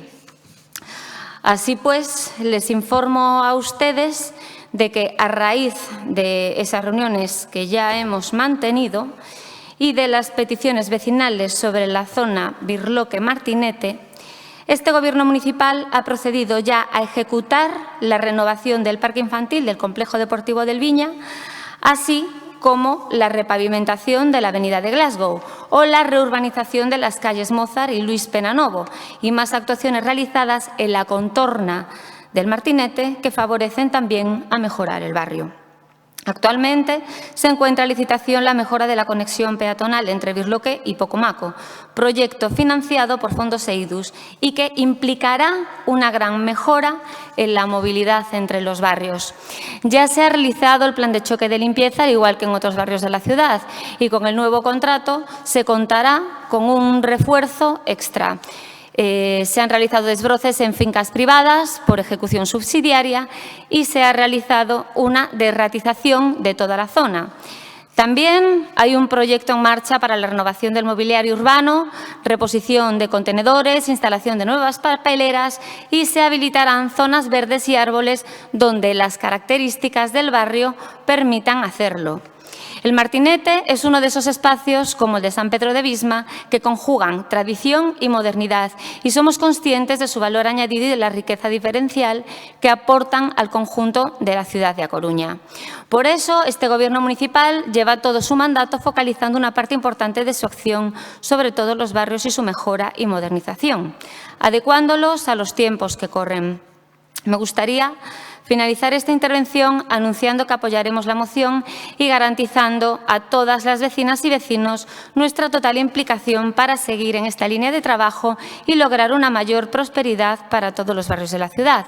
No sin antes decirle, señora Gutiérrez, que desde que me he incorporado como concejala de barrios, además de todas las actuaciones que han realizado mis compañeros anteriormente, que no son pocas y realizan paralelamente, esta humilde concejala ha realizado 28 visitas y además se ha reunido con 20 asociaciones diferentes en el despacho. Yo no sé si para usted es suficiente o no, y más teniendo en cuenta la situación sanitaria en la que nos encontramos. Muchas gracias. Muchas gracias, señora Sobral. Procedemos a votación desta moción xa coa emenda transaccionada. Votos a favor da mesma. Moitas grazas. Queda aprobada por unanimidade. Última moción do Partido Popular en apoio da reducción do IBE aos salóns de peiteado. Señora Peñalosa. Buenas tardes a todos y en especial a los representantes de la Asociación de Estilistas Coruñeses Imagen Personal Asociados y a los representantes de la plataforma de Imagen Personal Creer en Nosotros, plataforma que ha llevado a cabo las concentraciones que ayudan a visibilizar este problema y que nos acompañan desde la tribuna de invitados. Ante situaciones distintas, medidas distintas. Esto es lo que demandan de nosotros los ciudadanos y eso es lo que está pidiendo el Partido Popular en esta moción. En el año 2011, el Partido Popular llega al Gobierno de España y el señor Rajoy se encuentra que esos brotes verdes de los que hablaba el señor Zapatero no eran verdes y las raíces estaban muertas. Para seguir poniéndonos en contexto y antes de que todos ustedes nos lo relaten, el 1 de septiembre del 2012, el Gobierno del Partido Popular se ve obligado a tomar medidas fiscales para cumplir con la senda de consolidación fiscal comprometida con la Unión Europea. Entre otras medidas, cambia el tipo impositivo del IVA reducido a general a sectores como peluquerías y estética. Hoy, casi 9 años después, sobre todo teniendo en cuenta la grave crisis que se encuentra la economía por la COVID, vemos obligado a cambiar esta situación y no entendemos cómo otros, PSOE y Podemos, no lo han realizado ya. Y no lo entendemos por dos motivos. El primero es que el tipo de IVA reducido es para actividades esenciales y ellos mismos, en el decreto de la COVID, ya declararon a los establecimientos de peluquería como una actividad esencial no solo por su connotación estética, sino también por su componente higiénico-sanitario. Y, en segundo lugar, porque el Partido Socialista, 6 años después de la subida impositiva, exactamente el 21 de mayo del 2018, presenta una proposición no de ley para bajar el IVA al sector de las peluquerías y estética al tipo reducido del 10%. El Partido Popular y el Gobierno de Rajoy vota favorablemente y lo va a ejecutar. Pero 10 días más tarde, el señor Sánchez llega a la Moncloa después de una moción de censura y se olvida de lo que los suyos querían y habían solicitado a la Cámara. Lo que pensaban antes, ahora que estaban en el Gobierno, no importaba. El sector está sufriendo la crisis de una manera muy significativa. Se estima que se han cerrado ya más de 300 negocios de peluquería y estética en Galicia y su facturación registra una caída superior al 30%. El cambio de tipo impositivo que el sector demanda en sus numerosas manifestaciones le daría un poco de vida en esta época tan dura que estamos todos soportando. A Coruña y su Gobierno municipal no se pueden permitir el lujo de olvidarse de sus ciudadanos, sobre todo teniendo en cuenta que el paro en la ciudad cuenta en sus listas con 18.388 coruñeses, 1.677 más que el mismo mes del año pasado. Ni en los peores tiempos de la crisis, Coruña había alcanzado el 10% del paro de toda Galicia. Sin embargo, desde junio del 2018, ese 10% está siendo la tónica habitual. Además, somos la ciudad gallega en la que más ha fluctuado el número de parados y al alza. Mientras Lugo, Pontevedra, Ferrol y Santiago se han movido en los últimos 15 años en torno al 3% del total gallego, Ourense en el 4% y Vigo en el 12-13, Coruña ha pasado de suponer el 8 al 10% actual. Galicia, por el contrario, ha registrado el mejor porcentaje de su número de parados respecto al total nacional, alrededor del 4,5%, casi de la mitad del porcentaje que registraba en el año 2005, cuando llegó a suponer el 8,5% del total de España. Por todo ello, les pedimos que no se olviden de los coruñeses, de los autónomos, de las pymes, que no se olviden de este sector de peluquerías y estética que tanto nos necesita y apoyen la moción. Muchas gracias. Moitas grazas, señora Peñalosa. Señora Faraldo, seu turno. Bueno, no ano 2012, o Goberno do PP, presidido polo inefable M. Rajoy, co ministro Montoro á cabeza de Facenda, subiu, entre outros, o IBE aos servizos de perruquería, que pasaron de gravarse co tipo reducido do 10% ao tipo xeral, do 21%. Non imos a negarnos ao plantexamento xa elevado ao Congreso para que se inclúan os servizos de imaxe personal nas actividades que teñen o IVA reducido, como as bibliotecas, museos, cines, concertos, así como que se inclúan tamén outros como o dos instrumentos musicais destinados á enseñanza. Sobre todo, porque estamos a falar dun IBE que afecta basicamente a pequenas e medianas empresas que viron deste xeito incrementar o IBE co que eso supón de aumento de precios ao público e, en moitos casos, na maioría, descenso de ingresos ao asumir estes negocios a diferencia. Mais agravado todavía na situación actual da pandemia, onde estas pequenas empresas, na súa maior meirande parte, sufriron fortemente o embiste da crise que trouxo consigo a situación sanitaria. Mais que xustificada a necesidade que condenou ao sector durante os últimos 8 anos a soportar, insisto, sobre as súas costas as repercusións económicas desa torpe decisión. E máis todavía, insisto, durante unha pandemia na que foi considerado, ademais, un sector esencial e, sin embargo, enormemente golpeado pola crise derivada. Nós, que acompañamos ao sector da Coruña na súa xusta reivindicación e que saímos con elas as rúas, en concreto, a concentración do 20 de outubro con este motivo que tiveron na Praza de María Pita, creemos que é necesario elevar este tema ao Congreso, que é onde os partidos que aquí estamos, PP, PSOE, BNG, Podemos, temos representatividade para defendelo realmente e tratalo. Pero que o PP hoxe traiga aquí esta moción, sendo como foron a orixe do problema, nos parece un acto de excesivo descaro. E que novamente apuntan máis alá do IBE para dispararse en descanso contra o goberno de coalición. Non imos a votar en contra, non podemos votar en contra, porque apoiamos as reivindicacións do sector de perruquerías, pero non imos a votar a favor, porque non vamos a entrarlle ao xogo a esta retorcida maniobra do PP. Imos a absternos e imos defendelo onde temos que defendelo, e máis alá da Ponte Pasas. Gracias. Moitas grazas, señora Faraldo. Polo BNG, señor Jorquera. Grazas, señora alcaldesa. Permítanme que comece como comecei unha intervención sobre esta mesma cuestión hai xa varios anos no Parlamento galego. Comecei cunha aclaración no reparto de áreas que temos dentro do grupo. A min correspóndenme as cuestións fiscais. Fago esta aclaración porque por se alguén se sorprende de que sexa precisamente eu quen fixe posición en nome do BNG nunha iniciativa sobre os salóns de peiteado.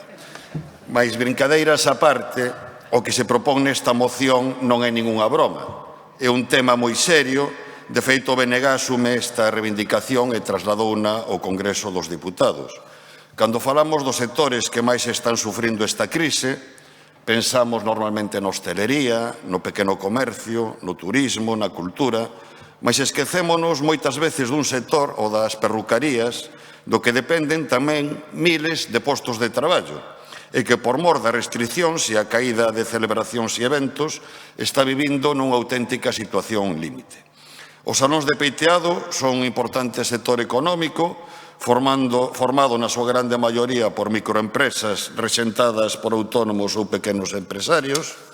Del dependen en Galiza máis de 10.000 empregos directos, en boa parte emprego femenino, e en vísperas do 8 de marzo é importante lembralo, dado que son as mulleres as que máis están sufrindo as consecuencias desta crise, pero ademais, como digo o grupo proponiente, a parte do seu traballo no ámbito da estética, os salóns de peiteado realizan tamén un importante labor hixiénico-sanitario, sobre todo con persoas dependentes, e ademais cumpren moitas veces unha auténtica función social. En moitos barrios estes salóns son verdadeiros centros de convivencia e de relación social, crean comunidade, vencello entre veciñas e veciños. Por iso, pensamos que non se pode deixar morrer os salóns de peiteado. Iso sí, permítanme un matiz, dado que comecei facendo alusión a unha intervención miña no Parlamento galego. Aquela intervención foi no ano 2014, e daquela era o Grupo Socialista quen propuña que ás perruquerías se lles aplicase o IBE reducido. Porque foi o goberno Rajoy, como admitiu a señora Peñalosa, a través do Real Decreto Lei 20-2012, o que impuxo este sector unha forte suba do IBE. Polo tanto, foi o que xenerou este problema. No pleno de onte falei dos bailes de máscaras os que ás veces nos teñen acostumados o PP e máis o PSOE, ou dos xogos de espellos intercambiando papéis dependendo de quen detenta o goberno central e quen está na oposición. Creo que hoxe estamos ante outro exemplo, defender na oposición todo o contrario do que se practicou no goberno. Pero, en calquer caso, como o que nos importa é o futuro do sector, o futuro dos miles de traballadores que dependen do mesmo, BNG vai votar a favor desta moción. Moitas grazas, señor Jorquera. Pola Marea Atlántica, señor Lema. Moitas grazas. Sí. Ben, antes que nada, unha pequena aclaración, porque eu creo que 20 meses xa é tempo sobrado para que un empece a entender non só cales son as súas responsabilidades, senón tamén o funcionamento da propia administración. É dicir, cando un licita un concurso de ideas ou un contrato para un servizo como un mercado, ese concurso de ideas, ese contrato, digamos que se limita a ese mercado. Non ven adherido a ese mercado o mercado provisional. Igual que cando un contrato unha banda musical, de música, non ven co contrato tamén o servizo de escenario de iluminación. Ten que contratarlo aparte. Esta é unha cuestión que creo que non debería ser explicada, pero parece que debe ser explicada. Pero hai algo que me preocupa porque se dá a entender na intervención da concelleira responsable de mercados, que é a seguinte, que é que a responsabilidade pola cal non existe unha partida, unha dotación no orzamento para ese mercado provisional é da Marea Atlántica. A ver, esa é unha idea realmente perigosa porque está no literal do que aquí se acaba de decir. Se non existe esa partida no mercado provisional, no orzamento prorrogado, a responsabilidade é únicamente deste goberno. E eu espero que exista. E eu llevo a preguntar mañá se existe. Porque senón estamos vendendo fumo e estamos mentindo. Entón, fáganse responsables vostedes dunha vez das súas responsabilidades. E se resulta que no orzamento prorrogado non existe unha partida, pois xa lle dicimos agora que a Marea Atlántica pon a disposición a súa capacidade de diálogo para ir ao modificativo de crédito no que se consigne esa contía ou outras que sexan necesarias. Pero, desde logo, nos fagan vostedes a responsables a nós dunha decisión unilateral deste goberno que é a de que non haxa orzamento novo no ano 2021. Porque iso xa me parece un pouco demais. Un pouco demais. O sea, fáganse vostedes responsables das súas propias decisións. Vamos, que pasaron xa case 2 anos, caramba. Digo eu, Ben, sobre a cuestión que trae aquí o Partido Popular a debate, nos imos a apoiar esta proposta. Creo que xa é a segunda vez na que traemos aquí propostas do Partido Popular na que se nos pide que votemos contra accións anteriores ao Partido Popular. Estábamos na moción anterior pedindo que se compensase aos galegos polas peaxes da AP9 que vostedes privatizaron, que vostedes, ademais, incluíron unha cláusula pola que se lle compensaba o DASA un 1% anual durante 20 anos para as ampliacións da Ponte de Arrande e tamén a ampliación do acceso da AP9 á Cidade da Cultura.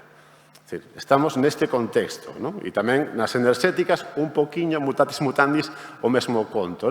Imos a un proceso histórico de privatización e agora, desde este ámbito local, onde desde logo nin pinchamos nin cortamos, pois lanzamos esas declaracións de intencións que son fermosas, pero que son completamente inservibles para intentar compensar un poquinho o que vostedes fixeron no pasado. Porque vostedes, se non me equivoco, no ano 2013, gobernando o señor Mariano Rajoy, subiron o tipo impositivo de 18 a 21%, non só a este sector, esa remato, alcaldesa, son tamén o sector cultural, porque non vai estar incluído o sector cultural aquí, as entradas ao cine ou ao teatro. É unha ausencia extraña, pero como a moción é súa e non nosa, pois tampouco pensamos que debamos responsabilizarnos tamén desta ausencia, non? Entón, simplemente iso, que finalmente, como se trata de apoiar a este sector, pois nos imos apoiar tamén a súa moción. Nada máis e grazas.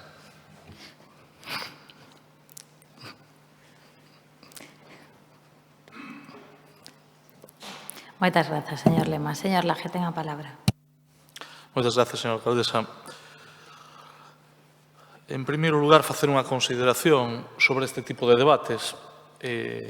Non teño vocación de reprender a ninguén, e moito menos con respecto ao que cada quen exprese, pero teño que decirlle, señor Lema, e o Grupo Municipal da Marea Atlántica, que aluden moito a estar no 2021, aínda o escoitaba esta mañá. Eu non sei se vostedes están permanentemente no 2015-2019, pero pareceme unha falta de respeto absoluta ao asunto que se está a debatir, que empreguen 2 minutos e 20 segundos dos 3 minutos que teñen para falar de outro tema e non do asunto que está a debate, que é a reducción do IBE do 21% ao 10%. Podemos estar de acordo ou en desacordo, podemos discutir ou deixar de discutir, pero eu creo que por respeto a un colectivo bastante amplo, creo que o que vostede acaba de facer aquí se resume en excusatio non petita, accusatio manifesta. O que fixeran ou deixaran de facer, señor Lema, xa quedou sancionado polas urnas, e todo o que haxa que falar, pois se poderá falar cando toque falar diso. Xa falou a concelleira e falou ben. Sobre a reducción do IBE do 21% ao 10%. Señora Peñalosa, unha pregunta. Para que o subiron? Para que subiron o IBE? É dicir, vostede ven aquí a falar como se non gobernaran dende o ano 12, dende 1 de setembro do ano 12 ata xuño do 2018. Non gobernaron, non tuveron o dobre de tempo ou casi o triple do que leva este goberno? É que non sei. A verdade é que me parece moi osado pola súa parte, porque o IBE ás perruquerías non llo subiu o goberno de Pedro Sánchez, subiron vostedes. Supoño que lembran cando. Cando este sector atravesaba unha situación moi delicada a causa da caída da facturación causada polo impacto da crise financiera do 2018. Non estábamos a falar dunha situación de pandemia global que todos os sectores económicos, ademais, o están vivindo dun xeito moi complexo. O resume da política fiscal do PP. Tranquilos que temos unha solución para quen o está a pasar mal, que o pase peor. Teñen o IVA do 10%, poñémoslle o 21%. Esa foi a súa solución. Pero non só iso, neste concello tamén lle subiron o IBI, non sei se o recorda. Agora insisten en baixalo, pero resulta que todo o que queren baixar o subiron vostedes. Que facían cando o Partido Popular pechaba empresas en cadea? Había ERTES. Non recordo que houbera ERTES para garantir a supervivencia dos traballadores e traballadoras. En ningún caso. Temos un enfoque bastante distinto da política fiscal, pero non vamos a deixar de decir aquilo que pensamos. Este goberno reuniuse co colectivo de perruquerías que hai nesta cidade. É sensible, e non só é sensible de palabra, tamén é de feito. Hai autónomas, pequenas empresas desta cidade que se dedican ao sector da perruquería, que se viron beneficiadas das axudas do Presco. É dicir, non só predicamos, senón que tamén damos trigo. É suficiente? Pois ao mellor non é suficiente. Pero non foi este goberno o que lle subiu os impostos ás perruquerías. En calquera caso, estaría ben que saiban que a posición do goberno municipal é clara e rotunda. É un colectivo importante. Como ben decía o señor Jorquera, moito emprego femenino e, ademais, somos conscientes do que significa en términos de impacto. E remato. No 2019 presentouse unha proposta de orzamentos xerais do Estado para o 2020 que recollía unha rebaixa no IBE dos produtos de hixiene femenina, por exemplo, do 21% ao 10%, e de outros produtos de evidente primeira necesidade, como os cueiros, do 10% ao 4%. Permiteu o Partido Popular a aprobación desos orzamentos que baixaban o IBE? Non. A nosa posición e a nosa reivindicación é a mesma que a das perruquerías desta cidade. De moitas mulleres, fundamentalmente é un emprego femenino, tamén de algúns homes, pero de moitas mulleres que forman parte do tecido económico.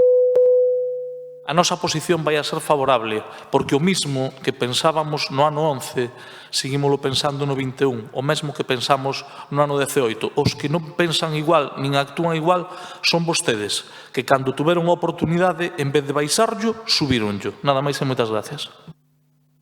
Moitas grazas, señor Laje. Non hai enmendas a esta moción, procedemos á votación. Votos a favor da mesma.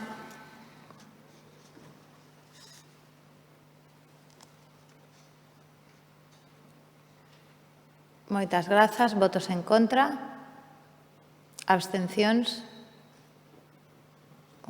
Moi ben, pois queda aprobada.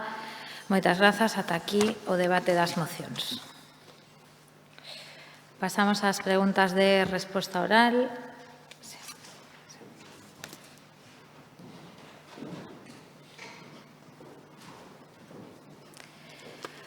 Señora Faraldo, ten unha pregunta de resposta oral para o Goberno local.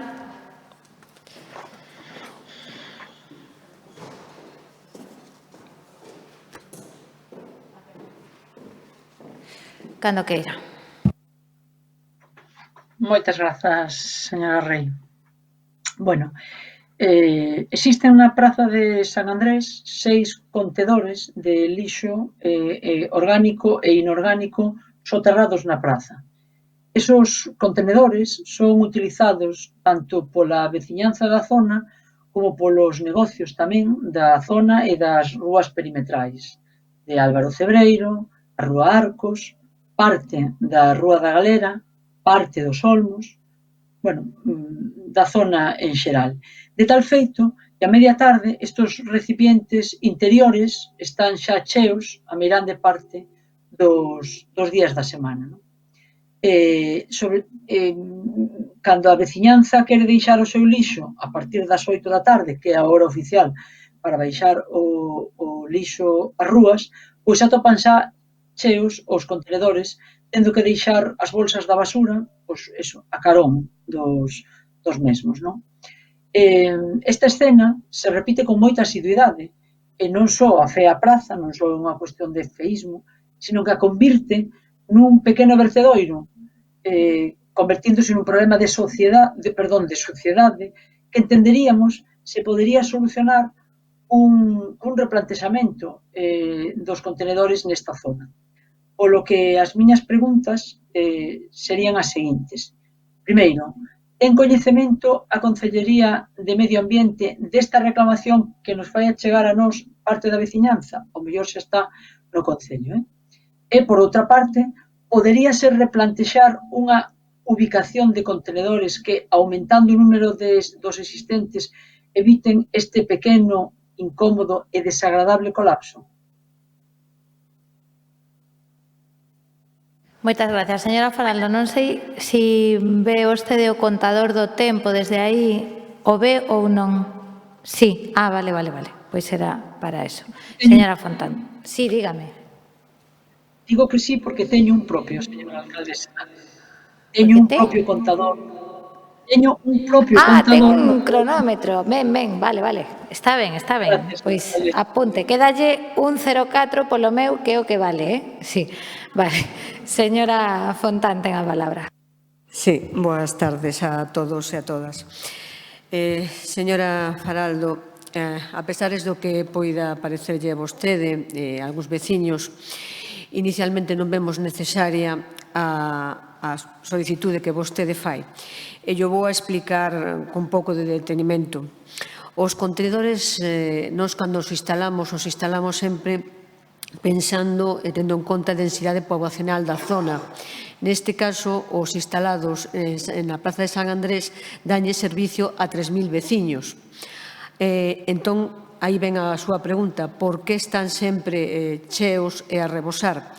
Vostede apuntou a 2 ou 3 cuestións que penso que son trascendentais. Unha delas é precisamente a falla de colaboración de algúns veciños, cando di vostede moitas tardes xa están cheos, e tamén de algún xeito por parte do uso de algúns comerciantes e de algúns hosteleiros deses contedores cando non están destinados a eles, que existe un sistema de recollida específico para eles.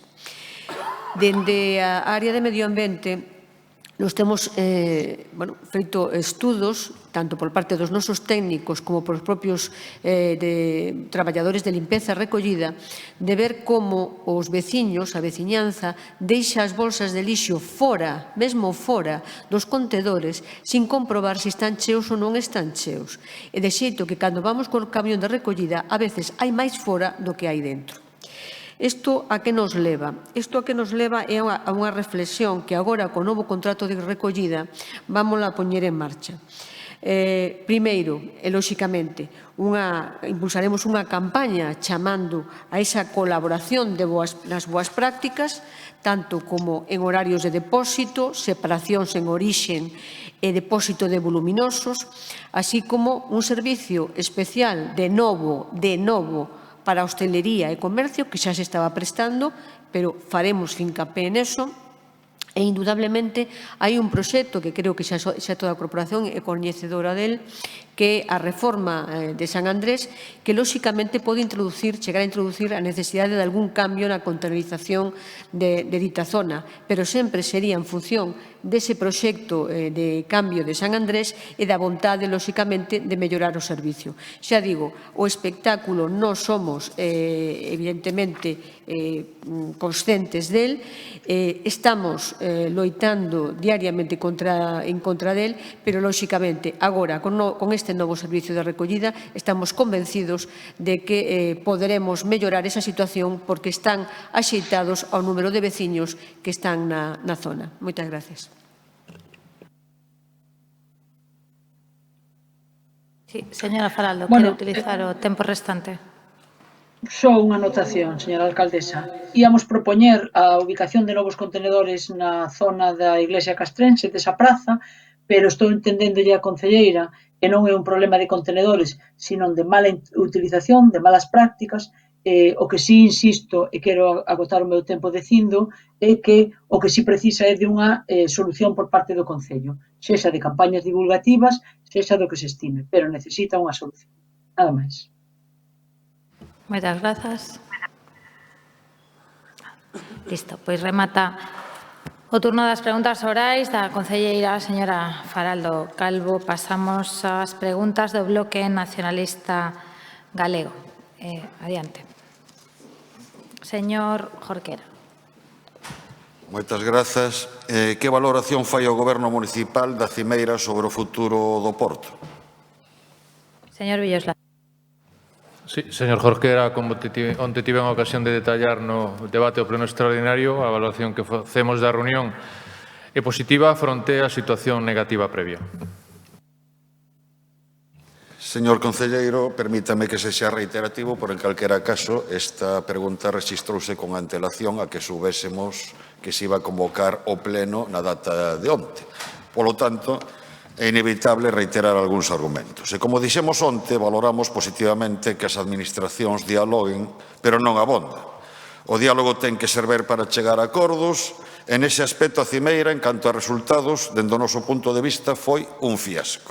Consideramos que a posición do Goberno central é un insulto á cidade.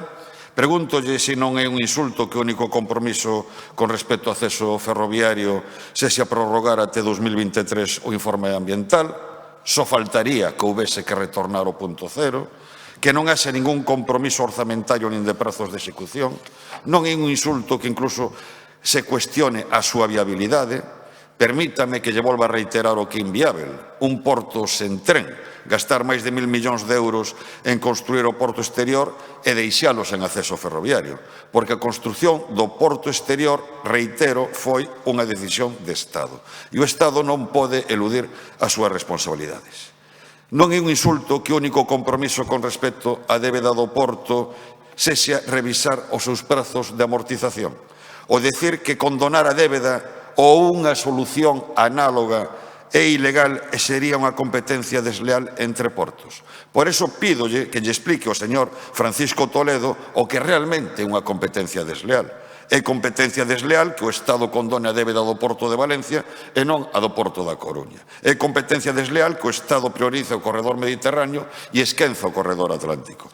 É competencia desleal que o Estado financia o acceso ferroviario ao Porto de Castellón e non o de Punta Langosteira. E, se me permite, é verborrea de fala barato que un goberno central se encha a boca falando de transición ecolóxica e logo nos exclúa da rede de camiños de ferro para transporte de mercadorías. Pero, ademais, que significa reestruturar a débeda cunha moratoria até 2035 vencellada á venta de activos do Porto, que aínda non se renunciou a dar un pelotazo, a especular cos terreos do Porto Interior. A alcaldesa falou da importancia de facer política con maiúsculas, e coincidimos. Pero facer política con maiúsculas non é vender fume.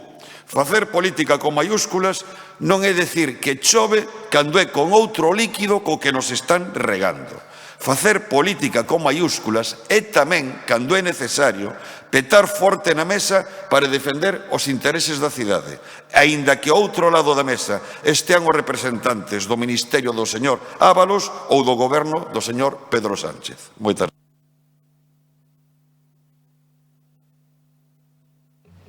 Sí, señor Jorquera, é certo que hai que reproducir pola situación cronolóxica da presentación de iniciativas esquemas de onte, o que tivemos ocasión de contrastar e de debatir, eu creo que positivamente onte, pero nos fomos claros, seguimos sendo claros, porque ademais hai un posicionamento unánime desta corporación e deste pleno. É dicir, a débeda que soporta a Autoridade Portuaria da Coruña é unha gran losa para a competitividade do Porto. Ninguén discute a necesidade de conexión ferroviaria de Punta Langosteira e creo que ninguén aquí discute a necesidade de superar os convenios de 2004. Por iso non me parece en absoluto insultante, sino todo o contrario, aínda que hai moito traballo por levar adiante, e tiña vostede razón cando falaba de que temos que sentarnos, pero tiña que estar moito traballo feito de antes, que non estaba.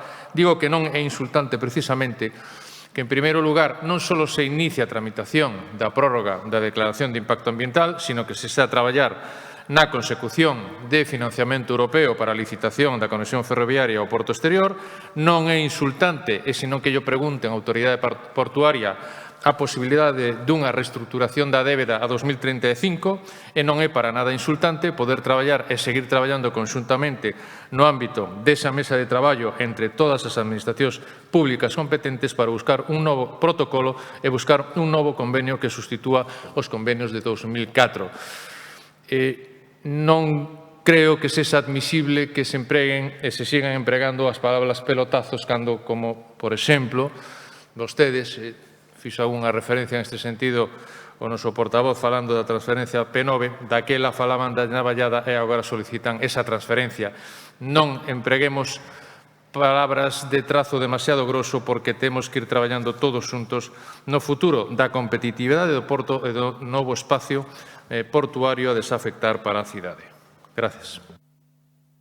Moitas grazas, señor Díaz Villoslada. Si lles parece, neste momento, ás 5:30, facemos unha pequena pausa para ventilar, tal e como se acordou na Comisión de Voceiros, tamén 10 minutos máximo. Grazas.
Retomamos a sesión coa segunda pregunta do Bloque Nacionalista Galego. Señora Beira. Sí, grazas. Cal é a política que ten pensado levar a cabo o Goberno local para priorizar os transportes alternativos ao vehículo privado na cidade?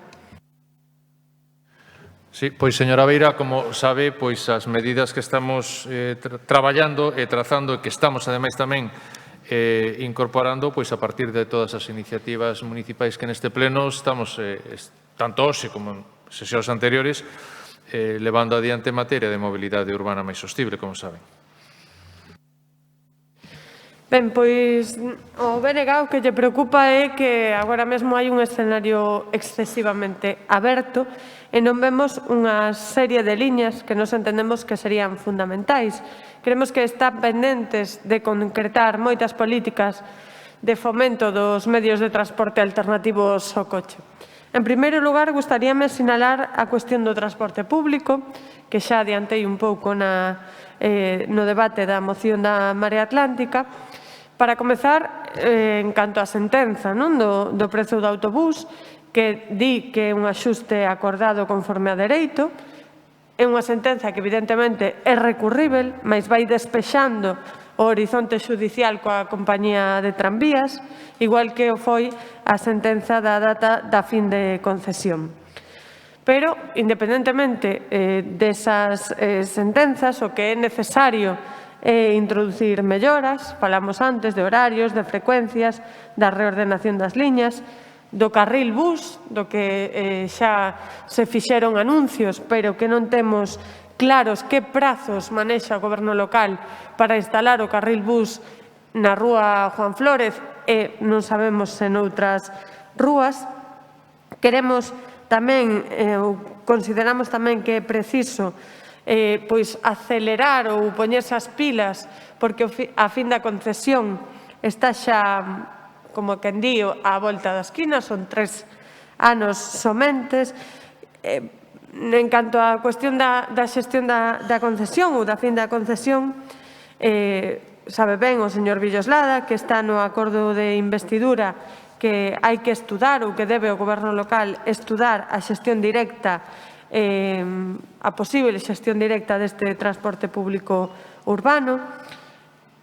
Logo, haberá que tomar unha decisión unha vez que se faga ese estudo e, en todo caso, si dese estudo o Goberno local saca como conclusión que habería que licitar, en todo caso, eses prazos de licitación serían prazos de licitación moi longos, polo tanto, nos consideramos que hai que poñerse a traballar xa neste asunto e tamén a traballar en estudar a posibilidade incluso de acceder a fondos públicos ou a colaboración interadministrativa para poñer en marcha precisamente esa xestión directa.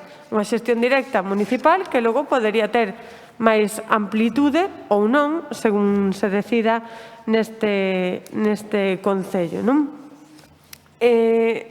Para continuar sobre escenarios abertos que nos consideramos que así o están en materia de mobilidade na nosa cidade, queremos tamén poñer en riba da mesa a cuestión dos aparcamentos públicos, que vimos de coñecer que realmente o Goberno municipal non ten un plan de aparcamentos públicos que é fundamental para recuperar o espazo público para as persoas, para os peóns, non? Non sabemos que vai ser daqueles aparcamentos cuxa concesión xa non está vixente, que rematou no pasado mandato, ou se deu por caducada no pasado mandato, ou aqueles aparcamentos que teñen vixente a súa concesión, que seguimento se lle está facendo, se está controlando a súa utilización, a súa potenciación, a vixilancia nos prezos, a modernización e a súa accesibilidade, como por poñer algúns exemplos, non? Pero tamén nos consideramos que en canto ao aparcamento público hai que apostar pola creación de novos espazos de aparcamento nos bordos da cidade para dar resposta tamén ás necesidades da xente da comarca, non? Porque iso evitaría moita entrada de vehículos na cidade, serían aparcamentos que deberían de estar conectados por carril bici, bici Coruña e transporte urbano, e tamén nos preocupa o escenario aberto que temos agora coa ordenanza de mobilidade, porque descoñecemos prazos, como se vai continuar co proceso, Descoñecemos tamén cando se vai convocar unha nova mesa de mobilidade e tamén gustaríanos apuntar para rematar a pregunta un problema que segue vixente na nosa cidade, malia que temos unha instrucción de vehículos de mobilidade persoal, que moitas veces se está incumprindo esa instrucción, non ordenanza, esa instrucción de VMP, a falta de información e a falta de vixilancia do cumprimento desta instrucción que crea verdadeiros problemas de seguridade nas vías públicas.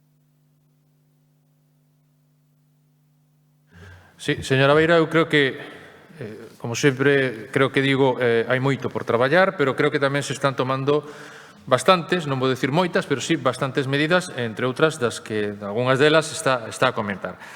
Como dixen anteriormente, nos mantemos a conxelación das tarifas durante o ano 2021. Efectivamente, tamén o dixen antes, temos que agardar a firmeza da sentencia respecto desta cuestión. Nós tamén abogaríamos, cando se poda, dentro dese marco orzamentario e de equilibrio concesional, por profundizar nesas bonificacións, nos termos que están establecidos nos acordos de investimento. Estamos traballando porque xa temos os estudios de viabilidade e estamos en fase de encargo de proxecto técnico da plataforma de transporte público para a Rúa Juan Flórez. O establecemento de carrís 30, tanto en Juan Flórez como ahora na Ronda de Outeiro, ten que facilitar tamén as rutas do bus. Establecer, e falaremos diso logo unha pregunta ao Partido Popular, o xiro na Rúa Sol en San Andrés, tamén unha medida que está sendo moi positiva para o transporte público. Estamos traballando nas novas líneas 21 para Novo Mesoiro, na nova línea que dicía antes 11 Express entre Praza de Pontevedra e Agrela e Marineda. Estamos tamén traballando en prol do sector do taxi. Hai unha proposta de incluir bono taxi nos programas Presco deste ano. Estamos a piques de facer unha renovación e duplicación do servicio de Bici Coruña con cargos fondos eidos, traballando os temas de micromobilidade. Hai que ter en conta que a normativa da Dirección Xeral de Tráfico do Ministerio do Interior vai entrar en vigor en maio, co cual é certo que vai haber que intensificar os controis de utilización dos vehículos de mobilidade persoal. E sobre os traballos da Mesa de Mobilidade, hai poucos días acabamos de enviar toda unha información ao respecto, acabamos de enviar a información dos resultados do proceso de consulta pública preliminar que rematara o 16 de novembro. Aínda así seguimos recibindo aportacións que estamos incorporando os traballos para abordar esa ordenanza de mobilidade. Recibimos 241 participacións que se concretaron en un total de 320 aportacións.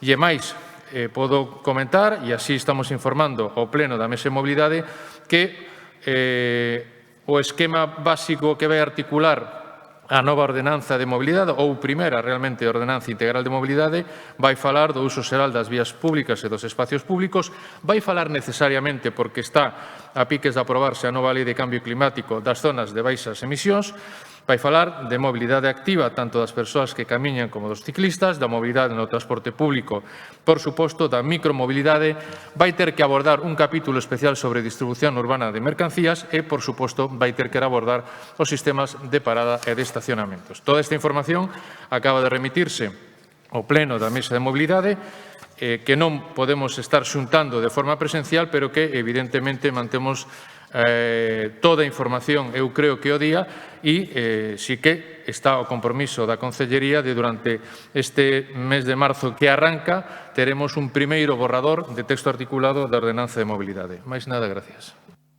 Moitas grazas. Terceira e última pregunta do BNG, señora Beira. Sí, cal é o grao de coincidencia do Goberno local coas liñas estratéxicas para a reordenación dos espazos portuarios recollidos no informe da UDC? Como se dicía en algún programa, alégrome que me faga esa pregunta, porque o Concello acordou coa Universidade, como saben, de desenvolver estas liñas estratéxicas para reordenar as zonas 1 e 2 do Porto Interior, a partir de todos os antecedentes de que se dispón, e este documento que elaborou a Universidade a través de, eu creo que un importante equipo multidisciplinar, tivemos a ocasión de analizalo, como sabe, en varias sesións da Comisión de Borde Litoral, e trátase dun documento aberto, non dun documento pechado ou de chegada, sino un documento de saída para a súa análise e consideración. Recolle bastantes das premisas que tiñamos establecidas e recolle novas liñas que podemos compartir. Eu diría, para rematar esta primeira intervención, que podemos compartir plenamente eses 7 principios básicos e os 5 obxectivos xerais que marcan estas liñas estratégicas. Gracias.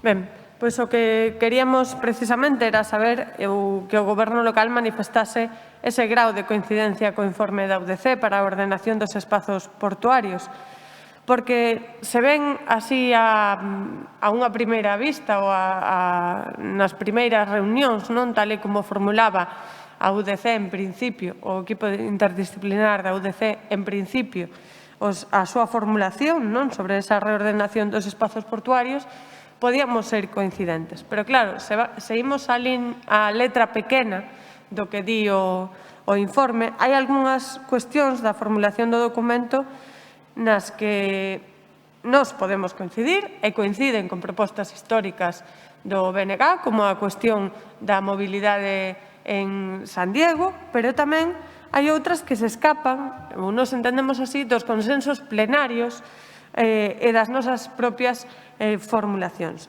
Tamén vemos algunhas ausencias que para nós son bastante clamorosas e serían bastante necesarias de partida para analizar a situación portuaria e dos terreos portuarios. En primeiro lugar, non se analizan as concesións portuarias, os usos e actividades, cales son trasladáveis ou non ao porto exterior, e iso deixaría claro de que chan se dispón e cando quedarían en desuso. Iso non queda claro co informe da UDC. Menciónase moi por riba o sector pesqueiro, sen iniciativas ou propostas para algo que se debe potenciar, pero no que non se entra en maior fondura. E hai cuestións nas que recollen o documento nas que directamente para nós xeran disenso e queremos saber se o Goberno local as comparte ou non ou se son reformulables, non? E que camiño van ter. En primeiro lugar, a condonación da débeda. Fala o documento da mala imaxe ou da mala reputación que podería producirlle a cidade e o porto a condonación da débeda. Claro, penso no Porto de Valencia, como falaba o meu compañeiro, que mala reputación lle creou o Porto de Valencia, o Consorcio de Valencia, que se lle condonase a débeda. Ninguna mala reputación. Por certo, falando de Valencia, mala reputación, só podo pensar en Paco Ibáñez. Pero, bueno, non sería terrible, non sería moito peor para a nosa reputación que a autoridade portuaria seguise lastrando a súa actividade por culpa da débeda e que nos conformásemos con menos dos que teñen outros e que aceptemos ser discriminados. Iso non lastraría ou non crea tamén unha mala reputación para a Coruña. Nos creemos, desde logo que sí. Pero que, ademais, a cuestión está na orixe da débeda, pero tamén está en que supón a débeda hoxe en día. A Autoridade Portuaria da Coruña tenlle pagado a Portos do Estado 36 millóns de euros en xuros, pero ningún céntimo aínda de amortización de débeda. Polo tanto, Portos do Estado o que ten é un negocio, un auténtico negocio, coa débeda do Porto da Coruña, porque o 38% dos ingresos financeiros de Portos do Estado proveñen da Autoridade Portuaria da Coruña. Non hai argumentos legais en contra da condonación. O que pasa é que o Portos do Estado fai un gran negocio cos xuros da débeda da Autoridade Portuaria da Coruña. E nos creemos que se non hai argumentos legais contra a condonación, para nós é irrenunciável esta condonación e creemos que o Concello da Coruña, porque ningunha outra administración o vai ser, ten que ser firme con esa condonación ou solución análoga. Pero tamén hai outra cuestión que nos preocupa, e remato xa, das que formula a UDC, e que fala de manter a necesaria titularidade pública da maior parte do chan desafectado sen exclusión de aqueles terreos que polas actividades localizadas requiran da súa venda a axentes privados. O sea, que tamén fala de venda de terreos públicos e contradí un dos eixos básicos do consenso no que parecíamos todas e todos instalamos. instalados, que era a titularidade pública dos terreos. Pero tamén se escapa na mesma liña a aceptación de que a vivenda é a única actividade posible para que a zona 2, desafectada e reordenada, teña vida e que non se convirta nun páramo. As dúas cousas van na mesma liña e son cuestións que se escapan do consenso plenario no que estábamos ou creíamos estar e gustaríanos que o concelleiro precisase se está de acordo con estas cuestións ou non, porque sería interesante de cara a aclarar un pouco o escenario. Sí, resumidamente, porque, bueno, en 3 minutos tratar todas as cuestións que onte tratamos durante todo o debate do pleno extraordinario e que ainda requeriría máis tempo, pois, bueno, pois ten o seu aquel. Non, pero, moi resumidamente, señora Vera, sí que está ben que se analice polo miúdo a letra pequena do documento da universidade, porque é iso que pretendemos, que se analice a letra pequena, non os grandes titulares.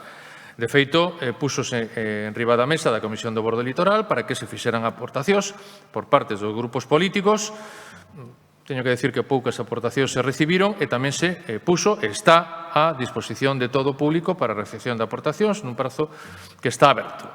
O documento non é o libro de estilo de todo a guía de traballo que temos que seguir adiante. É un documento que formula as líneas estratégicas nas que coincidimos na súa meirande parte, pero un documento, como digo, aberto e sometido, evidentemente, a moitísimos cambios e aportacións que se teñan que facer. Hai unha cuestión que é certo, que apuntou, que pode adolecer de que faltan algunhas análisis de os usos concesionais concretos, non en xeral, porque si é un análisis xeral, pero teño que dicir aí, e o dixen máis dunha vez, que a autoridade portuaria na etapa anterior nunca, desde o primeiro momento, nunca se quiso sentar a aportar a súa visión, os seus datos e a súa información para elaborar un documento máis completo tamén desde a perspectiva portuaria interior, desde a perspectiva da autoridade portuaria. Sí que hai un análise e hai unha defensa, non só un análise, senón unha defensa do futuro do sector pesqueiro no ámbito do porto interior. Aí teño que decir, porque hai algunhas informacións que poden estar desinformando, que todo o interese está en protexer tamén o sector pesqueiro, tamén en canto a usos no espacio portuario interior. Que pode haber disensos respecto de reflexións académicas e fórmulas económico-financeiras que se formulan nese documento? Por suposto. Pode haber disensos, por suposto. Cando nese documento se fala dos términos reputacionais, se está utilizando unha terminoloxía e se está facendo en termos económico-financeiros. Quero dicir, hai que ter en conta que ese documento fala de que se chega a unha condonación, pois perfecto para todos, pero que deu que buscar fórmulas alternativas. E, como decía, a débeda está lastrando a competitividade de Porto, entre outras cousas, pola capacidade de pago para afrontar esa débeda, pero tamén porque está lastrando a configuración do sistema tarifario da autoridade portuaria en relación con outras autoridades portuarias e o está facendo menos competitivo. Por iso, o que se está propoñendo é buscar fórmulas instrumentais que permitan a unha nova entidade subrogarse na posición debedora da autoridade portuaria ante Portos do Estado, que, por certo, Portos do Estado non está facendo e aplicando o réxime establecido de autofinanciamento da Lei de Portos do Estado e da Mariña Mercante. Outra cousa que busquemos, insisto, fórmulas alternativas en termos económico-financieros que fagan viable a situación económica da autoridade portuaria e que, polo tanto, alivien a capacidade do noso porto de poder ser competitivo. Insisto que isto necesitamos moito máis tempo para traballalo e, por suposto, que seguiremos traballando, como onte tamén comentábamos na Comisión de Borde Litoral que celebramos o rematar o pleno. Gracias. Moitas grazas. Remata aquí a quenda do Bloque Nacionalista Galego coas súas preguntas orais. Turno xa para a Marea Atlántica. Primeira pregunta. Moitísimas grazas, alcaldesa. Cre Inés Rei que é necesario estar en Finlandia para executar o orzamento de benestar social? Pois non. Vaya, pois a verdade é que agardábamos unha resposta positiva á vista das súas declaracións, señora Neira, onde dixo así: España no es Finlandia, ni tenemos su sistema social, ni su economía sumergida, ni su liquidez. En el fondo subyace un debate filosófico. Hay que dar las oportunidades del mundo, pero también responsabilizarlos. El primer problema que encontramos para trabajar con la gente en calle es un problema de voluntad. Esta, señora alcaldesa, foron as declaracións literais da súa concelleira de Benestar Social. E foron as súas respostas ante unha pregunta que se lle fixo ou ante diversas preguntas que se lle fixeron por parte dunha xornalista sobre a saturación que hai na cidade dos recursos municipais de atención ás persoas sen fogar. De verdade que hai que ter o rostro de cemento armado para dicir isto nun ano no que deixaron vostedes 10 millóns de euros sen executar. O peor dato en décadas. 10 puntos menos que o peor ano da Marea Atlántica. 20 puntos menos que o mellor ano da Marea Atlántica. E veñen a falarnos da liquidez de Finlandia. De debates filosóficos. En plena pandemia e crise social. Pero vostedes están de cachondeo.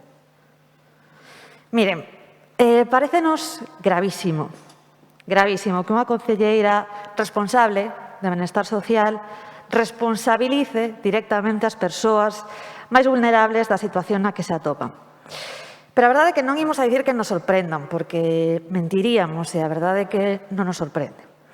Estamos moi acostumbradas a escoitarlles este tipo de frases, non? Non existen las colas del hambre, los servicios sociales non están saturados. Din vostedes tamén que, efectivamente, pois se non se entrega a documentación é por culpa das familias. É dicir, basicamente o que vemos é que están cabalgando entre a negación da realidade ou o discurso de se están así es porque quieren. E, con todo o respeto do mundo, isto é de todo menos socialismo. Miren, lamentablemente na Coruña, sí, hai colas de fame. Sí, vayan á Cociña Económica ou á Sagrada Familia. Lamentablemente, na Coruña, hai xente que durme na rúa, porque os recursos son insuficientes. E non escollerían a rúa se tivesen unha alternativa mellor. O problema é que esa alternativa non existe. E non, tampouco é un problema de vontade individual, é un problema político, que requiere solucións políticas. E miren, aquí voulle ser moi honesta. Efectivamente, para a súa tranquilidade, cando gobernaba a Marea Atlántica, os recursos tampouco eran suficientes. Sempre hai que facer máis. Sempre hai que facer máis. E recoñézollo así, abertamente. Porque, ao contrario de vostedes, temos clara unha cuestión. E é que o primeiro paso para resolver un problema é recoñecelo. É recoñecelo. Non falar de Finlandia. E vou rematando xa. Doitan vostedes a empregar a pandemia como excusa para todo, non? A pandemia é como excusa pola que non podemos facer máis cousas. E é ao revés.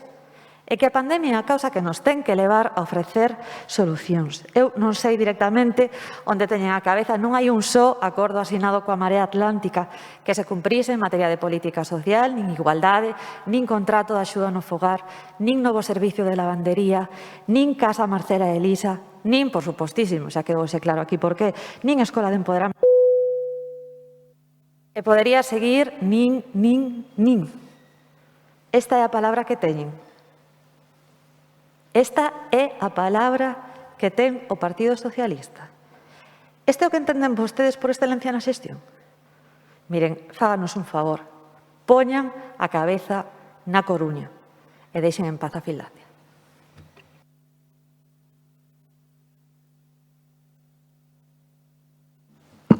Gracias, señora alcaldesa. La verdad es que entre el tono y la profundidad de lo manifestado por la concejala Silvia Cameán, que me precedió en las responsabilidades en el cargo en Bienestar Social, en 2 minutos 40 es difícil. Nos llevó 2 horas, ¿no? Una comisión en la que se le dieron cumplidos datos que o no supo interpretar o no quiere interpretar. Mire, no hace falta estar en Finlandia para ejecutar el presupuesto de una ciudad como Coruña, tampoco en Chipre para gestionar la huelga de las basuras. No hace falta trabajar. Hace falta trabajar.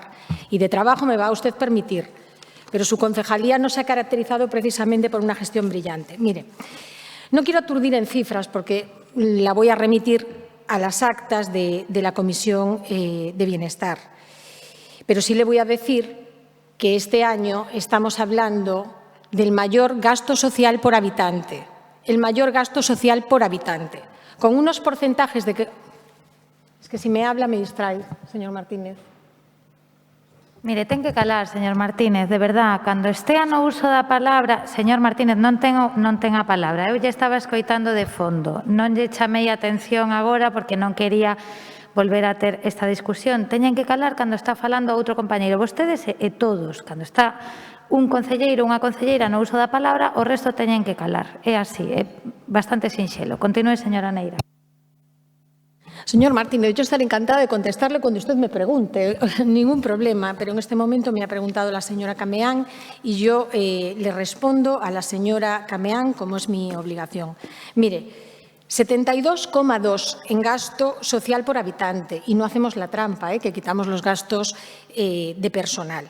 Y no vamos a hablar de los niveles de ejecución. Pero si usted quiere, le voy a hablar de Finlandia. Evidentemente, Finlandia no es España y no voy a contextualizar yo esas declaraciones, ni, por supuesto, voy a entrar en la demagogia que usted pretende. En Finlandia hay 6.700 personas sin hogar frente a las más de 40.000 que existen en España con una tasa de pobreza inferior. Pero me imagino que usted ya habrá buscado en Wikipedia todos los datos relativos a Finlandia, tampoco es la cuestión. Pero vamos a hablar de Coruña, que es lo que nos interesa. Vamos a hablar del proyecto estrella que usted puso en marcha en 4 años, porque en 4 años, al frente de la Concejalía de Bienestar Social, usted puso en marcha exclusivamente un SAT mal puesto, no lo digo yo, y el proyecto estrella de la renta social. Se aprobó en un pleno extraordinario en el año 2016 y no consiguieron ejecutar ni un solo euro del presupuesto, ni uno, en su programa estrella. En el año 2017 solo ejecutaron un 24% del presupuesto de la renta social municipal, un porcentaje que además subió hasta el 38% debido a que retiraron de la partida, que ustedes lo recordarán, más de 600.000 euros. En el año 2019 fue este Gobierno el que gestionó un modificativo para suplementar los fondos dedicados a la renta social municipal, porque de no ser así no se hubieran podido abonar los últimos 4 meses del año. Y así son las cosas, es decir, los porcentajes de ejecución más altos de la historia en renta social son de este Gobierno, el 2020 y el 2019. Por lo tanto, podemos hablar de lo que ustedes quieran. Y efectivamente nosotros hablamos de la pandemia y la pandemia no es una excusa para dejar de hacer, al contrario. La pandemia fue la necesidad que a nosotros se nos puso enfrente para efectivamente poder aumentar el número de plazas para personas que en un determinado momento se encontraban en situación de calle. Y, por supuesto, a nadie se le puede pasar por la cabeza que esta concejala y ningún concejal o concejala responsable de un área como Bienestar Social eche la culpa a un usuario que se encuentra en situación de calle. Cuando yo hablo de voluntad, estoy hablando de una cuestión que usted conocerá por su propia profesión, y es que, evidentemente, no se puede obligar a ninguna persona a entrar en una institución cuando así no lo desea, salvo que lo determine un juez. Eso es el contexto de mis declaraciones y así es, por más que pregunten ustedes acerca de determinados casos concretos en su batería de preguntas escritas, de lo cual, evidentemente, por respeto a esas personas, ni siquiera voy a hablar. Y la pandemia fue la excusa no solamente para... Termino, señora alcaldesa. No solamente para poner en marcha un auténtico ejemplo de lo que es la intervención social con el pabellón de los deportes. Es que sigue en este momento un hostal en el que se sigue haciendo intervención, señora Cameán. Y se sigue colaborando de una manera absolutamente escrupulosa con las entidades sociales de la ciudad. Como casi nunca, y no lo digo yo, lo dicen ellas. Lo dicen ellas, por más que nos deleite con determinados informes traídos a última hora en la Comisión de Bienestar Social. Y, por supuesto, que la pandemia fue el momento en el que, por parte de esta concejalía, se puso en marcha un dispositivo a mayores de la casa de acogida y los pisos para víctimas de violencia. Y ha sido la pandemia la que estamos gestionando las ayudas de emergencia. Y ya se le explicó cuáles son las cifras de la ejecución de ayudas de emergencia. Podemos inyectar 5 millones de euros más en ayudas de emergencia en este salón de plenos en un modificativo.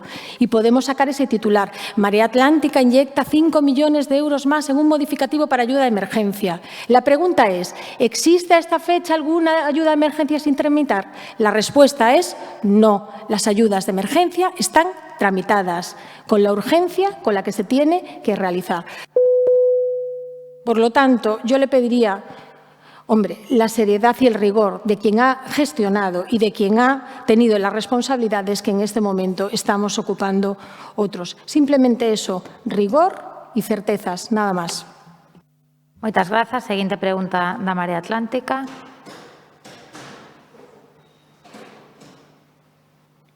Sí, gracias. Que gañou a cidade coa así chamada cumbre portuaria do 23 de febreiro?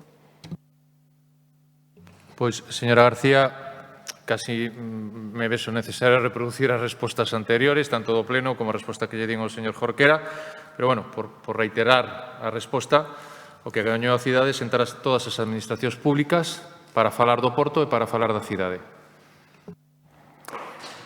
Sí, dende o noso punto de vista da Marea Atlántica os resultados non foron bons, foron pobres e incluso contemplamos que se deu certo retroceso. Non saiu desa xuntanza ningún tipo de compromiso para abordar o tren a Langosteira, que se cara era a solución máis evidente desa xuntanza, e non é así. E mesmo se deu un portazo con moita contundencia a condonación da débeda da Autoridade Portuaria, que tantos efectos ten, como estamos vendo, tanto no propio funcionamento do porto como nas consecuencias que vai ter para a cidade a longo prazo. Para nós, o peor dos retrocesos é que, en realidade, visualizamos como sigue vixente o plantexamento dos convenios de 2004, que hai que vender terreos, o que se chama rentabilizar activos, para pagar o crédito con puertos del Estado. E ese é un resultado moi malo, moi malo. Non me vou deter, porque xa o fixemos, eu creo que de maneira suficiente, nas declaracións de Francisco Toledo, presidente de Portos del Estado, que precisamente doen porque el ven dun contexto que é o da Comunidade Valenciana, onde choveron os millóns. Choveron os millóns xa coa Fórmula 1 e coa Copa América de Valencia na época do desmadre absoluto do Partido Popular, e hai que lembralo e hai que dicilo con todas as letras. E choveron os millóns tamén cando a Valencia se lle condona a débeda de case 400 millóns de euros e se lle agasalla ao Porto de Castellón, que presidía precisamente Francisco Toledo, con unha conexión ferroviaria que se lle nega, de momento, a Coruña. Esa é outra conclusión do cumio do 23 de febreiro, que todo se fía, se cadra estudio de viabilidade mediante a unha solicitude de fondos europeos que xa se verá. Pero máis que as declaracións do presidente de Portos del Estado, nos preocupa a actitude do goberno local. A actitude do goberno local que xa parte da base, coas súas declaracións e coa súa actitude e coa proposta que lle encarga a universidade, parte dunha base derrotista, parte dunha base de que condonar a débeda sería pouco presentable, parte dunha base de que posiblemente non se poda garantir a titularidade pública de todos os terreos, parte dunha base de que posiblemente haxa que vender terreos para poder pagar o crédito de Portos del Estado. Xa son premisas de partida do goberno local de Inés Rei, algo que nos deixa absolutamente pasmados, porque aquí os consensos aos que se chegaron neste salón de plenos foron outros. Foron outros. Se queren o lembramos. Entonces, ese golpe de realismo que vostede tenta inocularnos aos demais, eu creo que vai moi mal encamiñado, porque creo que Valencia se condonou a débeda da Marina de Valencia non foi con realismo, foi con ambición, foi con audacia, foi con presión política. Foi poñendo os intereses da cidade por diante. Foi reivindicando o que é xusto e que non se pode embargar e hipotecar unha cidade para construir infraestructuras públicas portuarias. Non se pode facer iso. Moi ben Valencia, que se liberou desa carga que hipotecaba tamén os terreos máis valiosos, que son os do litoral. Aquí imos vender terreos de litoral porque nos negamos a ser audaces. Vostede parten dun punto de partida que nós non tiñamos, e é o consenso do Pleno e o apoio do Pleno. Pero parten de outro punto de partida que é moi importante, o precedente de Valencia. E é o momento de renunciar a eso que a outros lugares se lles permitiu e se lles autorizou. É o momento agora? Ou é que en realidade temos ganas de abrir o pastel de construir no litoral? Que é o que está pasando? Que xa a priori imos cara a derrota ou é que é un escenario que nos parece desexable? Na comisión informativa lle trasladamos a necesidade de abordar esas negociacións dende a firmeza que lle encomenda a este salón de plenos, que teñan a firmeza, a ambición, a audacia, que volva aos consensos que se elaboraron aquí, a titularidade pública do 100% dos terreos, a condonación da débeda, o tren, os usos produtivos, a pesca, a economía do mar, a mellora urbana, a participación cidadá. E resulta que, precisamente, presentamos unha declaración institucional onte que recolle os mesmos consensos e os únicos que quedan fora é o Partido Socialista. Que está pasando aquí? E xa acabo. Que van facer no futuro?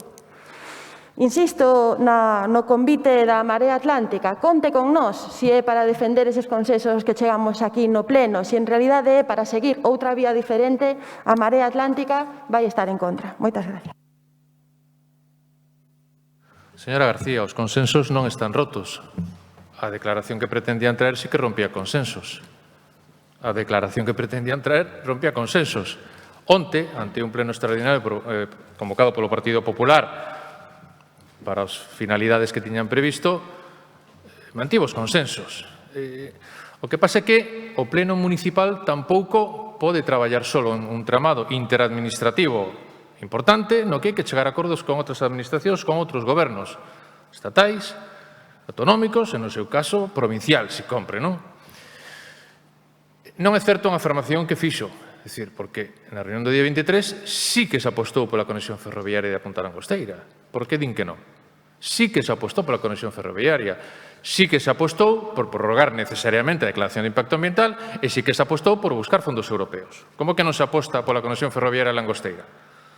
Incluso non se discute o proxecto de Ramal Norte, sino que incluso a DIF ve necesario complementalo no seu momento co Ramal Sur por Uses, para conectalo co Eixo Atlántico.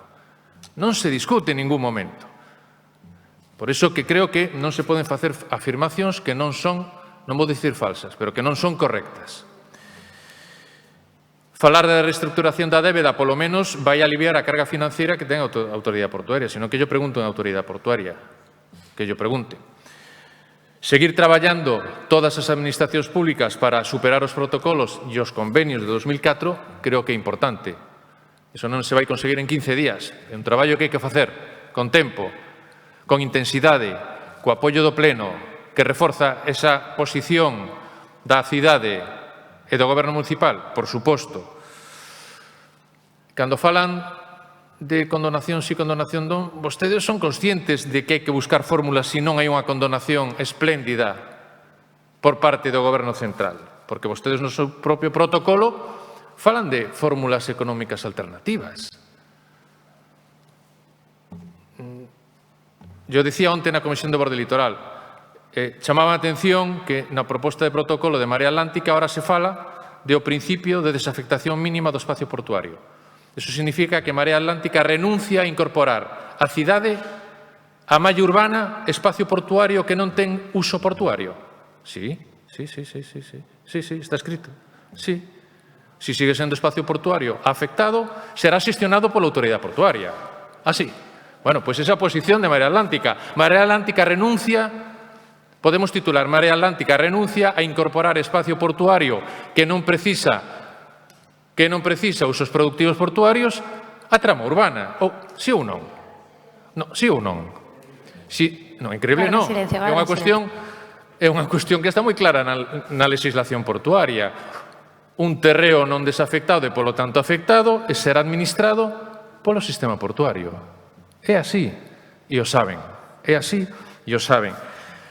Remato. A pregunta nos decía que gañou a cidade coa así chamada cumbre portuaria do 23 de febreiro. Eu, sin animadversión, preguntaría que gañou a cidade en este tema durante o mandato anterior. Gracias. Moitas grazas, señor Díaz Villoslada. Última pregunta da Marea Atlántica. Señora Delso. Gañou consenso, señor Villoslada, pero bueno, vou a emitir a miña pregunta. Como valora a alcaldesa a sentenza que avala a rebaixa das tarifas do bus impulsada pola Marea Atlántica? Señora Delso, con motivo da moción que presentaron en materia de mobilidade, xa comentei que, desde a perspectiva dos intereses municipais, valoramos positivamente unha sentencia que se basea nese principio de beneficio razonable, aínda que tamén tive ocasión de comentar, e o comentaría eu creo que calquera, coa necesaria cautela hasta que adquira firmeza, si se adquire firmeza nos termos no que está pronunciada polo xulgado número 4. Sí. Despois da contundente sentenza, a semana pasada, que desestimou o recurso da compañía de tranvías contra a decisión do goberno de Xulio Ferreiro de reducir as tarifas do transporte público, en 2018 a oposición tildaba esta medida de populista e efectista, a baixada do prezo do bus. A sentenza veu confirmar que foi legal baixar o billete do bus en 2019, pero máis abraiante sobre a sentenza que avala a política da Marea Atlántica de baixar o prezo do transporte público, reducindo os beneficios da empresa, é que o actual goberno municipal preferiría unha decisión en contra da cidade, en contra das maiorías. E non o digo eu, dio a hemeroteca, basta revisala. Maio de 2019, Inés Rei en plena campaña electoral. Dixo literalmente: está ben que o bus custe uns céntimos menos, pero canto nos vai costar aos coruñeses a decisión unilateral tomada polo Concello? Xa sabe a resposta, señora Rei, 0 euros. Pero que estas declaracións non foron só en campaña. Señora Rei, agora vostede é alcaldesa desta cidade e non sabemos asesorada por quen atreveuse a deslizar o resultado, o que según vostede sería o resultado dun procedimento judicial en marcha, e dixo literalmente, o 27 de setembro de 2019, Inés Rei cree que o Concello terá que pagar pola baixada do prezo do autobús. En contraste, e agora que coñecemos a sentenza, a alcaldesa, a semana pasada, celebrou a decisión por parte da Xustiza de avalar esta baixada de tarifas. E alegrámonos porque é unha sentenza que é positiva, como acaba de decir o señor Villoslada, é positiva para os intereses municipais, é positiva para a cidade, para a veciñanza, igual que é positiva e foi positiva a política pública que avala esta sentenza. E dende a Marea Atlántica o que agardamos é que defendan esta posición ata o final. A cidade e a veciñanza agardan que fagan isto, que defendan unha política que foi e é boa para a cidade. E é que a magistrada é moi clara na sentenza. Advirte de que non houve un cambio no contrato, senón que se axeitou ao dereito comunitario e que a revisión das tarifas tivo o axeitado soporte xurídico. O ditame aclara que no propio convenio entre as entidades, entre o Concello e a compañía de tranvías, indica que a revisión de tarifas se levará a cabo segundo a fórmula polinómica que consta no artigo 20 do Regulamento de Funcionamento do Servizo e que prevé un beneficio do 15% para a empresa concesionaria, moi inferior ao beneficio declarada pola propia compañía. Cita literal da sentenza. Resulta que o beneficio industrial real declarado pola concesionaria é máis do dobre daquela cifra. Falamos de beneficios superiores aos 4 millóns de euros anuais, 30 veces, por poñer un exemplo, o que gaña a empresa de transportes de Vigo. A sentenza está advertindo e advirte dun beneficio extraordinario ou excepcional por excesivo. Polo que a xuíza entende que, tendo en conta a duración do convenio, 38 anos, entra dentro do razonable e proporcionado que o Concello puida revisar as tarifas, sendo desproporcionado o equilibrio entre o beneficio da compañía e o interese público da cidadanía. Polo tanto, nin efectista, nin populista, nin gravosa para as arcas públicas.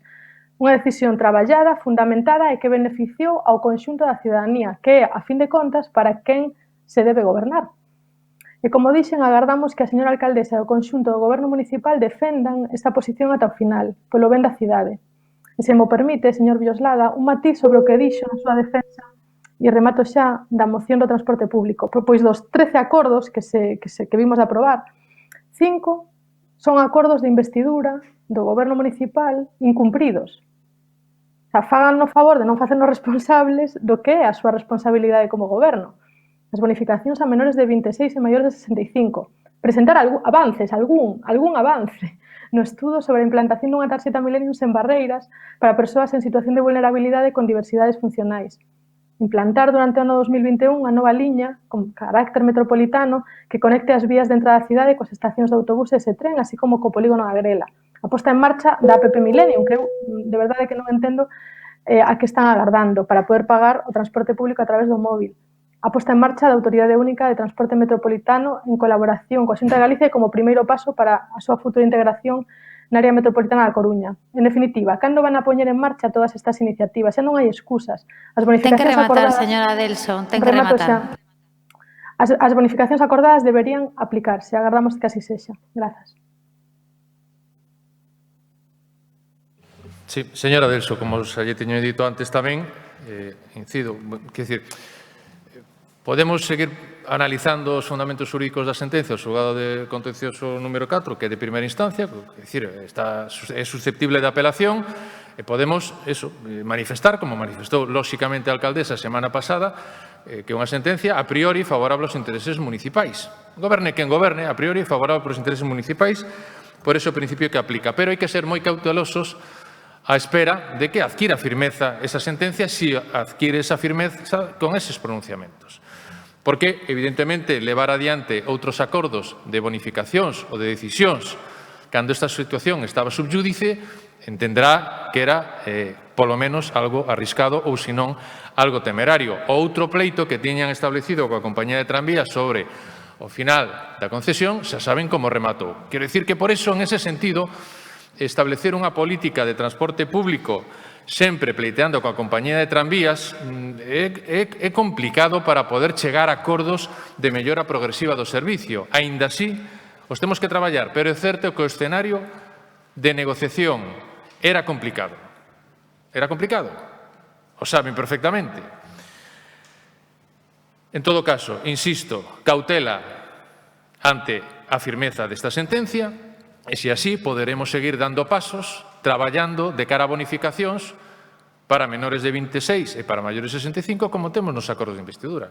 Hai acordos que se poden aplicar no primeiro ano, hai acordos do segundo ano e hai acordos de terceiro ano, en este caso, condicionados por pronunciamentos xudiciais. As outras cuestións que comenta, e que tivemos ocasión de falar en debates anteriores da moción que presentaron, ou en moitas das mocións e preguntas que leva presentado o Bloque Nacionalista Galego nesta materia, pois estamos a traballar neles.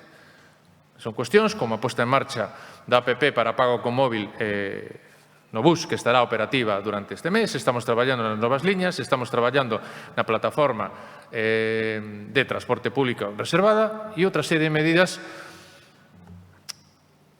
que vostedes non levaron adiante e que nos reprochan ahora que en pouco menos de 2 anos non as teñamos implantadas. Bueno, pois poderíamos entrar nesa dialéctica. É así, estamos traballando nesas cuestións, por iso apoiamos a moción que presentaron e esperaremos, en todo caso, insisto, se houbera recurso de apelación, a sentencia que outorgue ou non firmeza a esta sentencia que estaban comentando e que é obxeto desta pregunta. Máis nada. Gracias. Moitas grazas.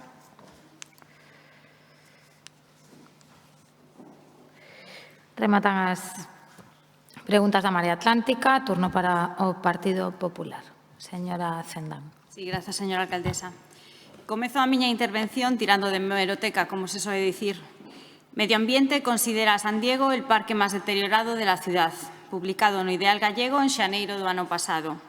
Na noticia, a actual concelleiro de Medio Ambiente recoñecía que o Parque de San Diego, un dos pulmóns da Coruña, estaba en estado lamentable.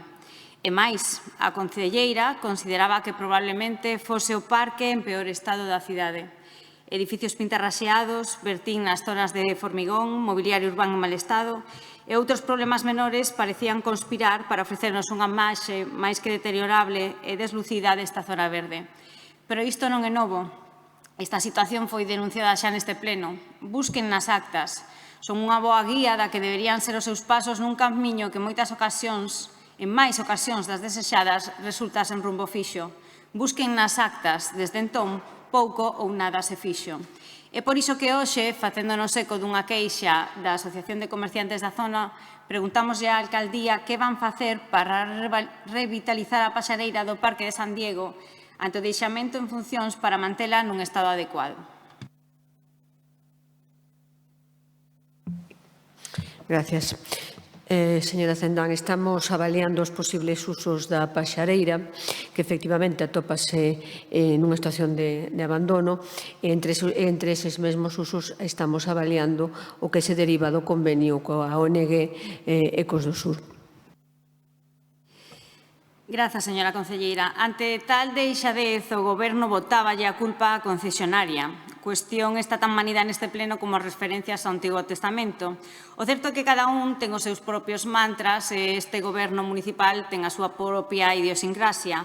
Pois ben, a deste creo que podería definirse ben co mítico patapún para arriba de Javier Clemente, entendendo non como un pase longo a distancia, senón como un botar balóns fora. E por que digo isto? Porque falaban vostedes da falta de recursos e da previsión da empresa. Abro comillas. Non está a altura das necesidades de conservación e posta en valor das zonas verdes da nosa cidade. Confirmaban entón que o nivel de abandono era prácticamente o mesmo en toda a cidade. Eu pregúntome, se a situación a día de hoxe segue sendo parella, a culpa segue a ser da concesionaria, seguimos en medios e sen previsión, porque ata onde eu chego, que igual non é moi lonxe, ollo, non é este Goberno quen ten que vixiar e controlar o cumprimento das obrigas da concesionaria e as responsabilidades que se poidan derivar como consecuencia do seu incumprimento? Non é esta unha función clave para conseguir que a concesionaria preste un bo servicio público aos cidadáns? Así que, ata onde eu chego, creo que a responsabilidade é sempre súa e non da empresa concesionaria. Unha empresa que, por certo, o contrato véncelle este ano. Ben é certo que hai posibilidade de prórroga, pero supoño que, sendo tal o descontento, este Goberno non o fará e estará xa preparando unha nova licitación, porque de non ser así, a falta de previsión xa non sería da concesionaria, senón súa. Remato, déixense de patapúns para arriba e traballen en pases cortos, ao pé. Saben que conseguirán así, traballando nos feitos e non nas excusas, avanzar no xogo, liberarse da presión do rival, controlar o equipo contrario e crear ocasións de gol. É dicir, construir unha mellor e máis verde Coruña e evitar que sexamos nós quen, unha vez máis, lles marque a pauta. Moitas grazas. Vamos a ver, efectivamente, nese intre non estábamos satisfeitos como se estaba desenrolando a labor das concesionarias de xardíns. Hai que decir que melloraron bastante. En algúns barrios estamos vendo os resultados. Vanse ver máis nos próximos meses, pero a pregunta central de vostede inicialmente era, creo entender, a situación da paxareira, que realmente é, hoxe por hoxe, dentro do Parque de San Diego, o que máis chama a atención polo seu nivel de abandono. Evidentemente, parece ser, como nos confirma a propia ONG, que eles son os concesionarios por un convenio asinado polo anterior goberno de 4 de abril do 2019, pouco antes de abandonar o goberno, ao abeiro do programa Matria, que está relacionado coa formación e agricultura ecolóxica para mulleres en riesgo de exclusión. Ese programa non vencella, a pesar de que ten unha duración de 4 anos, non vencella a esta concellaría ata o final, senón que podría digamos, voltar atrás coa obriga, pero entendemos que, dado que ten un aspectos sociais e de emprego claros, esta concellería ten que sentarse, a pesar de que foi quen asinou o convenio, ten que sentarse coas concellerías de emprego e de asuntos sociais para avaliar se efectivamente esa paxareira pode seguir sendo o lugar axeitado para levar a cabo ese programa ou non, ou buscar outra alternativa. No tocante ao que fala vostede de que efectivamente rematan o contrato este verán, decirlle que os pregos xa están a punto. En breve pasarán xa a contratación, que é onde teñen que estar. E digolle tamén que se tan mal o estivemos facendo últimamente en xardinería, creo que os coruñeses non dirían nada a favor, como están dicindo e felicitando a señora alcaldesa, pois pola Rosaleda, polo reloxo, polo calendario e por un longo etcétera de cousas que xa se están vendo e que nos próximos meses se seguirán a ver. Moitas gracias. Moitas grazas. Segunda pregunta do Partido Popular. Señor Coira. Muchas gracias. ¿Tiene previsto la alcaldesa Inés Rey rectificar y anular el cambio de giro del autobús urbano por la calle Sol al provocar un grave peligro para la integridade física de los peatones? Pois, señor Coira, a Consellería de Mobilidade non ten previsto retirar ese xiro porque ven de implantalo para levar adiante unha medida substancial de mellora do transporte público a toda a zona da Peixería, da Estreita de San Andrés, de San Agustín, coas necesarias medidas de seguridade. Hace unas semanas el Ayuntamiento de La Coruña decidió cambiar una parte del autobús que estaba situado en la calle de San Andrés número 91, próxima a la Rúa Nueva, a una nueva ubicación en el número 31 de la propia calle de San Andrés, muy cerca y con una proximidad grande a la calle Sol. Se hablaba y se decía por parte del Ayuntamiento que se trataba de una mejora en la movilidad para hacerla más eficiente y más segura, y eliminando un giro a la izquierda que había en la calle de San Andrés con la Rúa Nueva, que ocasionaba una maniobra peligrosa para los peatones y que ralentizaba mucho la circulación. Eso es lo que se decía. Ese es el motivo porque ese cruce se traslada a la calle Sol.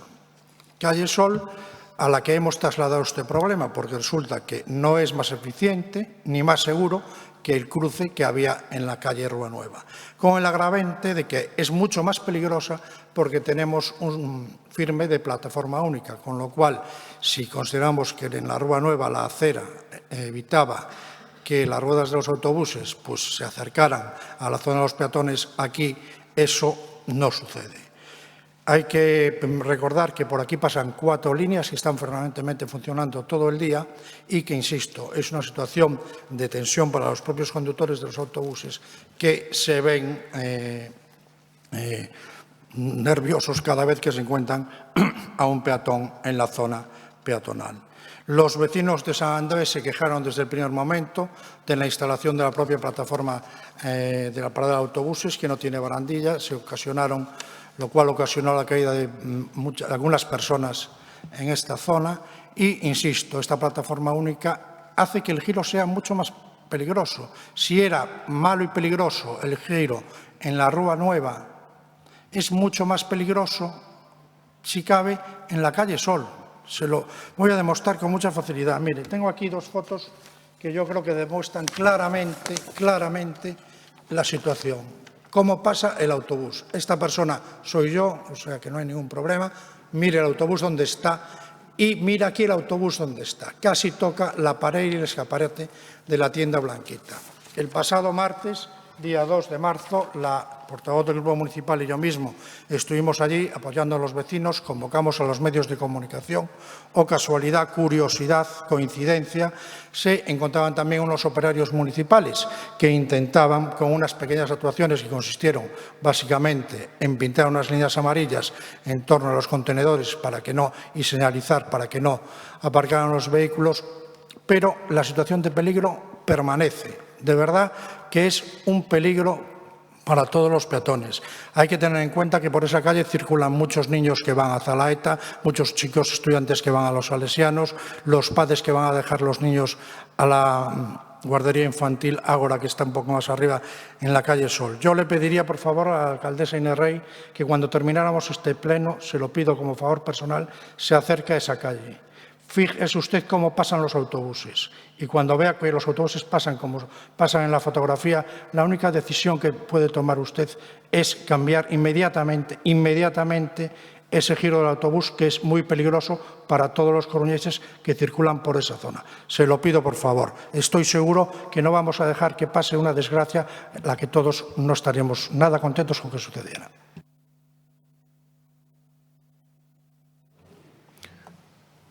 Sí, señor Coira, isto non vai de profecías autocumplidas, porque vostedes, cando eliminaron ese xiro e pasaron a establecer o xiro na Rúa Alta ao tempo que suprimían o carril bus de San Andrés, teñen que ter en conta que nese xiro da Rúa Alta, é unha cuestión técnica, pero que é así, nese xiro da Rúa Alta, a roda que subía a beira a rúa, porque subía a beira a rúa, e o saben, era a traseira, e o conductor non está no ángulo de visión do conductor. Eso supoño que o saben, non está nas fotos, pero si trouxeran fotos desa maniobra do bus na Rúa Alta, poderíamos contrastar eso perfectamente.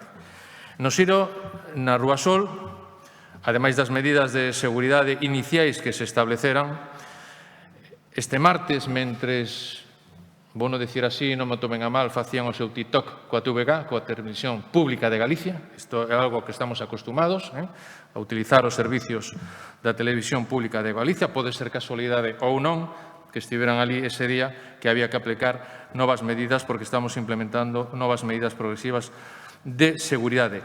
Nese xiro, o conductor que sale de cero da parada,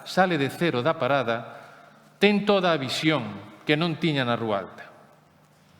Creo que a diferencia é sustancial. E se non, pregúntenlle os conductores dos autobuses. Levar o servicio de bus urbano ata este punto está a mellorar de forma significativa o funcionamento das liñas de transporte importantes como a 4, a 11 e a 6 que comentou. Son datos da Compañía de Tranvías de eficiencia do transporte público. E está, e iso eu creo que é innegable, a dar moito mellor servicio de transporte público ao conxunto de veciños e de comerciantes de todo ese ámbito. Gracias. Moitas grazas, señor Díaz Villoslada. Seguinte pregunta do Partido Popular. Sí, muchas gracias. ¿Cómo valora Inés Rey su decisión de gastar 48.000 euros en la reciente compra de una escultura de una sardina y de proponer destinar solo 30.000 euros al Banco de Alimentos o 45.800 a la cocina económica? Gracias, señora alcaldesa. Señora Gallego, voulle respostar á galega. Decía que lle iba a respostar á galega con outra pregunta. Como valora a portavoz do Partido Popular, a señora Rosa Gallego, o feito de que durante o 2013, gobernando na Coruña o seu partido e sendo vostede concelleira de Facenda, no medio dos devastadores efectos da crise financiera, a achega do Concello á cociña económica fora de só 18.000 euros?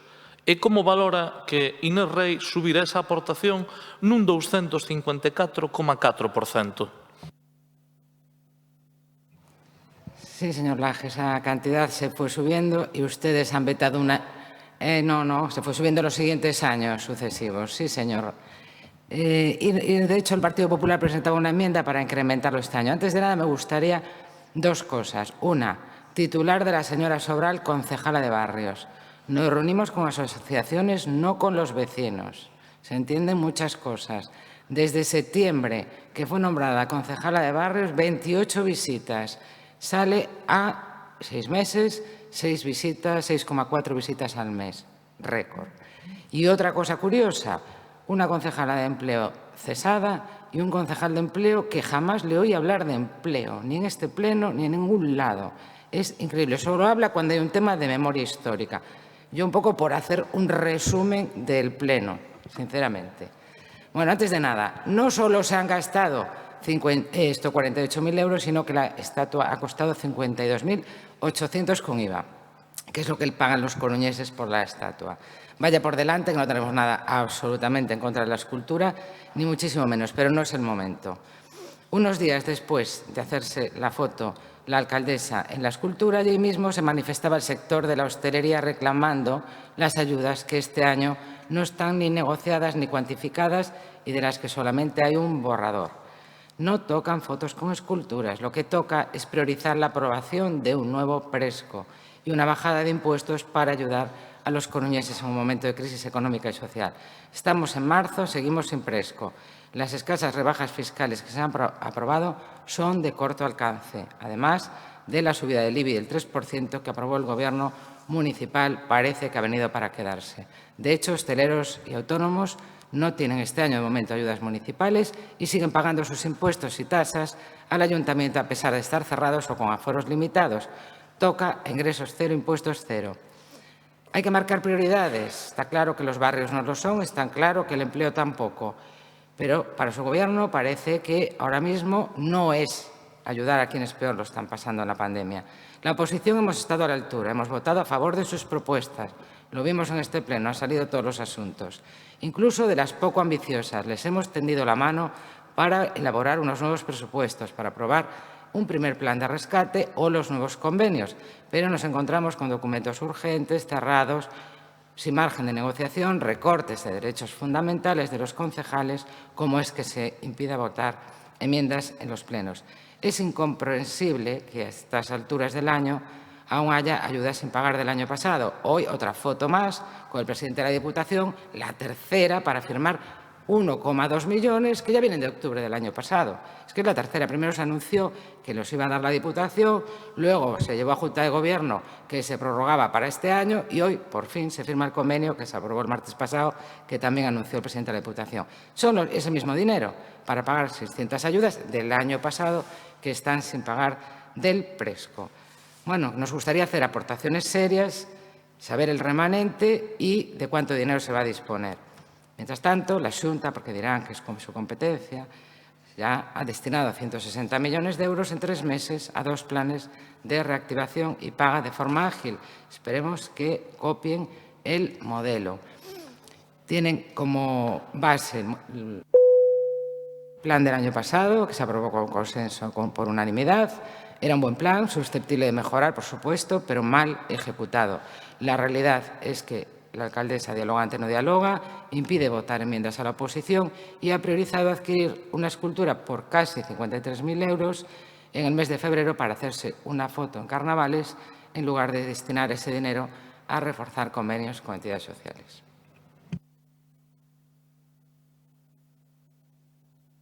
Gracias, señora alcaldesa. Señora Gallego, quédome ca parte positiva da súa intervención.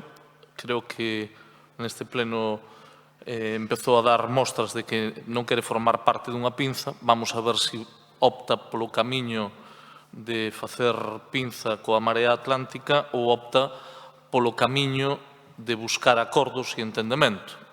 O Goberno teñe tendido a man a todos os grupos e a vostede tamén. Entonces veremos se cando teñamos que negociar isto se corresponden as palabras cos feitos. En calquera caso, agradecer o seu talante e incluso o seu tono. Eu creo que nese camiño que emprendeu cara a 2023 pois parece que é bastante máis aceitado que ter unha posición de outro tipo, non? En calquera caso, vostede, cando fala de imaxes, non? A mí gustaríame enseñarlle unha imaxe. Non sei se a ve. Vea ben, desde aí. Mira, esta imaxe está tomada no Monte Gaiás, o pasado 13 de decembro. E nela está o conselleiro de Cultura, Román Rodríguez, inaugurando un grupo escultórico na contorna da Cidade da Cultura.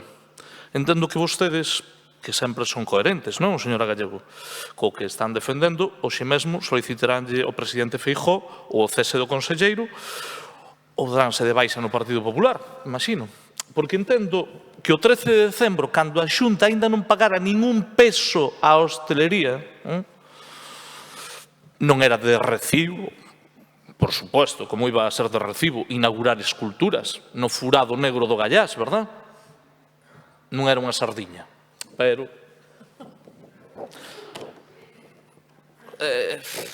aínda eu creo que teñen que practicar un pouco máis, porque este tipo de política así é un pouco escasa. Ten que recoñecer que é un pouco escasa, vir a chotearse. A cultura tamén é importante, señora Gallego. Nós non vemos ningún problema nesto. Xa yo digo aquí, me fago eu a foto aquí co señor Rodríguez. Non hai ningún problema, todo o contrario. Hai que apoiar a cultura tamén. En fin, o digo por aquilo de que sempre traen fotos, paneles e representacións varias. En fin, eu que quere que lle diga, teño algunha máis guardada, pero espero que non faga falta sacala. E como valoran vostedes de que a Xunta siga a investir 27 millóns de euros na Cidade da Cultura, mentras só incrementou en 30.000 a súa achega á cociña económica? Como ven? Que pasada, verdad? Porque postos a facer demagoxia, non se pode caer en demagoxia barata. Tamén podría preguntar como é posible que o PP gastara 12 millóns nun túnel e solo 18.000 euros na cociña económica. Como ve, señora Gallego? A vostede parece serio? É que dase conta que non o é. Que só teña nun turno, é dicir, teñen a posibilidade de facer 3 preguntas nun pleno e que aún unha das preguntas a empreguen para cuestionar unha escultura. En fin, demagoxia pódese facer moita. Hai que evitar os argumentos falaces e o populismo de mercadillo. Eso só fan outros.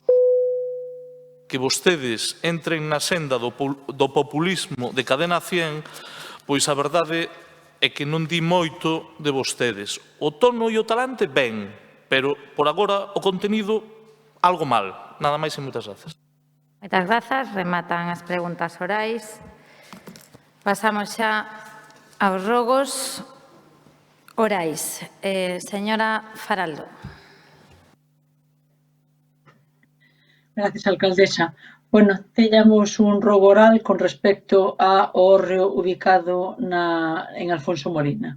Instalado nunha parcela de herba entre a avenida Alfonso Molina e o aparcamento de Carrefour, de Continente, ubícase ese hórreo, declarado ademais ben de interés cultural. É unha peza única e testemunha do entorno rural que rodeou a nosa cidade no seu día. Hoxe está mal utilizado como muro por algúns grafiteiros e, ademais, amosa nas súas paredes grandes pintadas que non só afean, sino que, ademais, acusan o seu deterioro. Bueno, entendendo que o Concello da Coruña é o encargado de velar pola protección da peza, así como a Xunta de Galicia, que ten competencias de vigilancia e inspección de patrimonio, segundo a Lei 5/2016 de 4 de maio, publicada no DOGA número 92, pois rogamos se proceda a súa incorporación, instando e exixindo a quen proceda a súa limpeza e mantemento. Entendo que sigo, verdad, señora alcaldesa? Continúe, señora Faraldo, cos 3 rogos orais que ten. Gracias. Quédanlle 2. Por outra parte, pois no pleno ordinario do 4 de febreiro, esta concelleira presentou unha moción para propoñer unha serie de cambios na nomenclatura do Rueiro coruñés ou Aveiro da Lei de Memoria Histórica. A moción foi absorbida por unha emenda de sustitución do Grupo Municipal do PSOE que no punto 2 acordaba, e ademais foi así aprobado no pleno, culminar a adopción das medidas necesarias para a retirada da simboloxía franquista dos lugares públicos, adaptando o rueiro municipal aos criterios da Lei de Memoria Histórica con estudo previo por parte dunha comisión especializada de cada unha das actuacións a desenvolver. Polo tanto, o meu rogo neste sentido, aos efectos de impulsar este acordo, rogo se proceda á convocatoria da Comisión da Memoria Democrática. E por último xa, e ademais moi interesante no mes no que estamos, no mes de marzo, próximo ao 8 de marzo, o colectivo de mulleres comadres cigarreiras, colectivo que revitalizou os xoves das comadres e que leva adiante algunhas iniciativas en torno a temas relativos á muller, puxos en contacto con nós a fin de facer unha proposta que homenaxee a este grupo de emblemáticas traballadoras das cigarreiras, referentes, además, nas loitas laborales femininas e de forte arraigo cos dereitos das traballadoras tras aquela primeira folga de mulleres galegas de 1857 que tuvo como protagonistas a máis de 4.000 empregadas da fábrica da nosa cidade. Neste sentido, propóñense estude a viabilidade de cambiar a denominación da praza da fábrica de tabacos, nome frío e menos simbólico, por Praza das Cigarreiras. E contan, ademais, con moitos apoios, entre eles a sección de Muller de Comisiones Obreras e CIGA, a UGT, a Asociación Cultural Alexandre Bóveda, ou a Asociación Lúdica Cultural Os Moracos, a Plataforma Feminista Galega da Coruña, as Marchas Mundial das Mulleres, varias cigarreiras que firmaron a petición, historiadoras, poetas, en fin. Nos apoio tamén a esta proposta e rogamos sexa elevada a Comisión de Honras e Distincións para a súa valoración e posible aprobación tras elevar, como corresponde, o expediente necesario para ello. Graciñas, señora alcaldesa. Moitas grazas, señora Faraldo. Turno do Bloque Nacionalista Galego, que ten 4 rogos orais. Moitas grazas. Segundo a información da que dispón o Grupo Municipal do BNG, indicar o correo electrónico do cidadán é un campo a cubrir de xeito obrigatorio a hora de facer calquera trámite ordinaria no rexistro municipal. Esta exixencia parece ignorar a existencia dunha fenda digital que provoca que haxa cidadáns, nomeadamente moitas persoas maiores, que non teñen acceso ás novas tecnoloxías ou carecen de enderezo electrónico. En consecuencia, o Grupo Municipal do BNG realiza o seguinte rogo: que o Goberno Municipal faga xestións oportunas para que, a hora de facer calquer trámite ante o Rexistro Municipal, non sexa obrigatorio a indicación dun correo electrónico. Sí, o actual Goberno Municipal convocou nunha ocasión o Consello da Memoria Democrática. Nesa sesión de 27 de novembro de 2019, o Consello acordou a continuidade dos traballos de retirada da simboloxía franquista iniciados no pasado mandato e reabrir a Oficina de Atención ás Vítimas do Franquismo. Outros dos obxectivos que se marcaba o Consello da Memoria Democrática era a recuperación para o patrimonio municipal da Casa Cornide, cun primeiro obxectivo que era a declaración BIC do inmóvel da Cidade Vella. Porén, desde aquela xuntanza deste Consello non se volveu xuntar. Entendemos que nos meses de confinamento, obviamente, non se puidese convocar, mas desde aquela pasaron moitos meses e os membros do Consello da Memoria Democrática deben de facerlle seguimento aos traballos encargados e ir activando as medidas que destes traballos se deriven. Mais concretamente, no caso da retirada da simboloxía franquista, hai mocións aprobadas en pleno cuxos acordos precisamente demandan que se lles retiren as honras a asasinos como Peña María de Llano e que aínda non se cumpriron.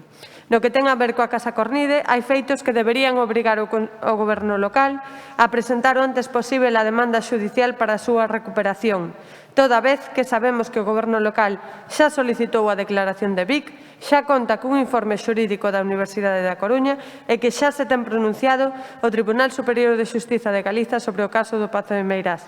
Son recentes as novas de que a familia Franco está a levar da casa bens que poderían ser obxecto de protección, ou tamén a condena de 8 persoas que reclamaban a devolución da Cornide.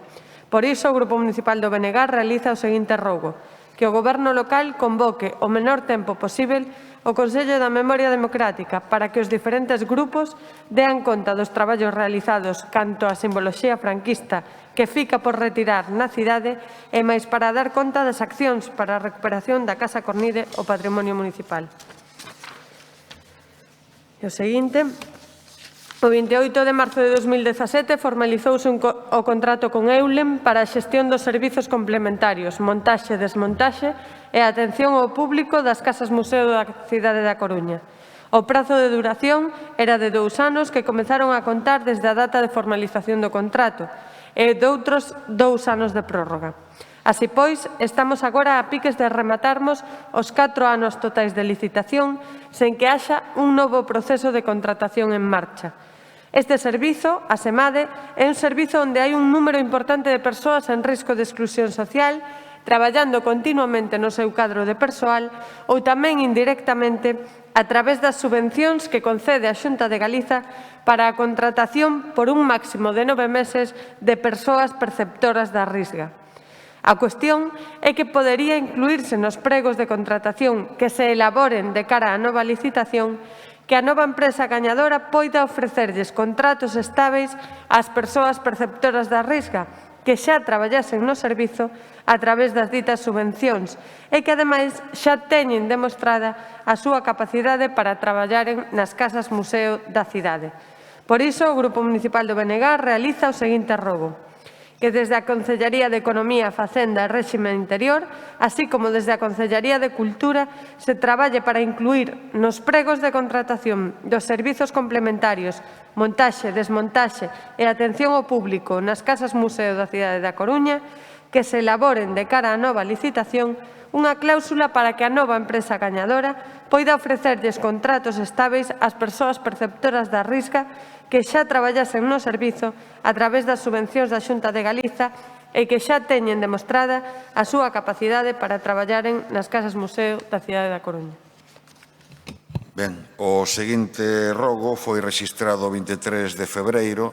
Con posterioridade ao rexistro deste rogo, o Goberno Municipal anunciou accións no mesmo sentido que se solicitaban no rogo, polo tanto, voume limitar única e exclusivamente a ler o rogo para que quede constancia da súa formulación.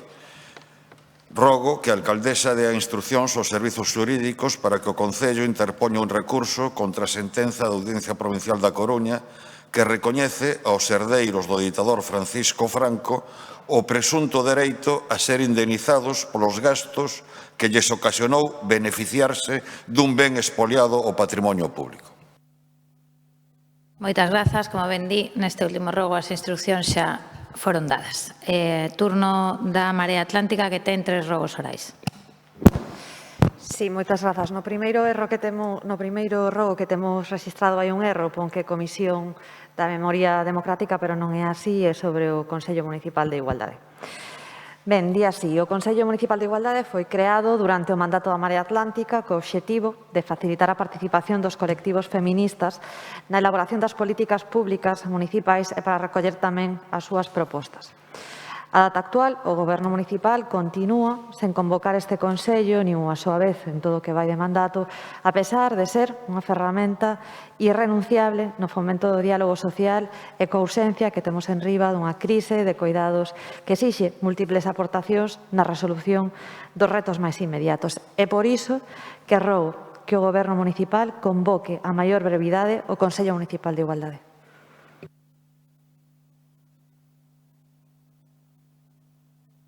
Versa sobre a mobilidade no paseo marítimo.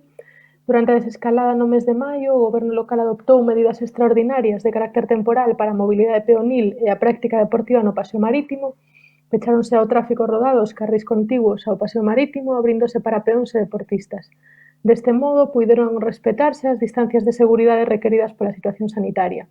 Nestes momentos, atopámonos nunha nova desescalada e coa previsión do comezo da primavera e a chegada do bo tempo. A veciñanza aproveita para pasear e facer deporte na cidade, sendo o paseo marítimo un dos lugares con maior afluencia de xente, especialmente nas fines de semana. Nas últimas semanas, durante os sábados e os domingos de bo tempo, dende a Fonte dos Surfistas ata a Ribeira do Cómaro, houbo momentos intransitables pola cantidad de xente paseando en bicicleta, correndo, e iso sumado ao tráfico rodado. Por iso, rogamos que o Goberno local peche o tránsito rodado o carril externo do paseo marítimo entre a Ribeira do Cómaro e a Rotonda dos Surfistas durante as fins de semana para dotar de máis espazo a mobilidade peonil, a mobilidade en bicicleta e a práctica deportiva. Sí. Nas pasadas semanas, o Goberno local informou da súa intención de restaurar o coñecido como Castelo de Eirís. Como adoita acontecer en multitude de monumentos e restos arqueolóxicos, neses muros atopan a cubillo unha gran diversidade de especies de fauna, especialmente aves e reptís, que aproveitan as irregularidades dos muros para agocharse e mesmo criar. A deficiente planificación dos traballos de restauración, ben polo momento do ano, ben pola metodoloxía empregada, pode conducir á desaparición destes animais que non en poucas ocasións son especies protegidas ou amenazadas. Por iso rogo que o Goberno local se asesore con especialistas en bioloxía previamente ao inicio dos traballos no Castelo de Eirís para compatibilizar a necesaria restauración do patrimonio co mantemento da diversidade biolóxica no emprazamento. Moitas grazas. A Marea Atlántica, turno para o Partido Popular, 5 rogos orais. Gracias, señora alcaldesa. Tendo en conta que unha das competencias municipais é prestar un maior e mellor servizo aos cidadáns, en canto ao mantemento e mellora das instalacións públicas vinculadas a favorecer a interacción entre os veciños e o espacio público para a mellora da súa calidade de vida, rogo a este Goberno municipal que, tendo en conta a situación de crise sanitaria que se está a padecer, o que conleva que o cidadán teña que facer exercicio físico de forma individual, se reparen os elementos de calistenia ubicados na zona do paseo da praia de Oza Puntal, que están rotos, así como se manteña a zona perimetral dos elementos técnicos e que se estude a posibilidade de ampliar a zona verde con máis elementos, como así se comprometeron os concelleiros de Deportes e de Infraestructuras.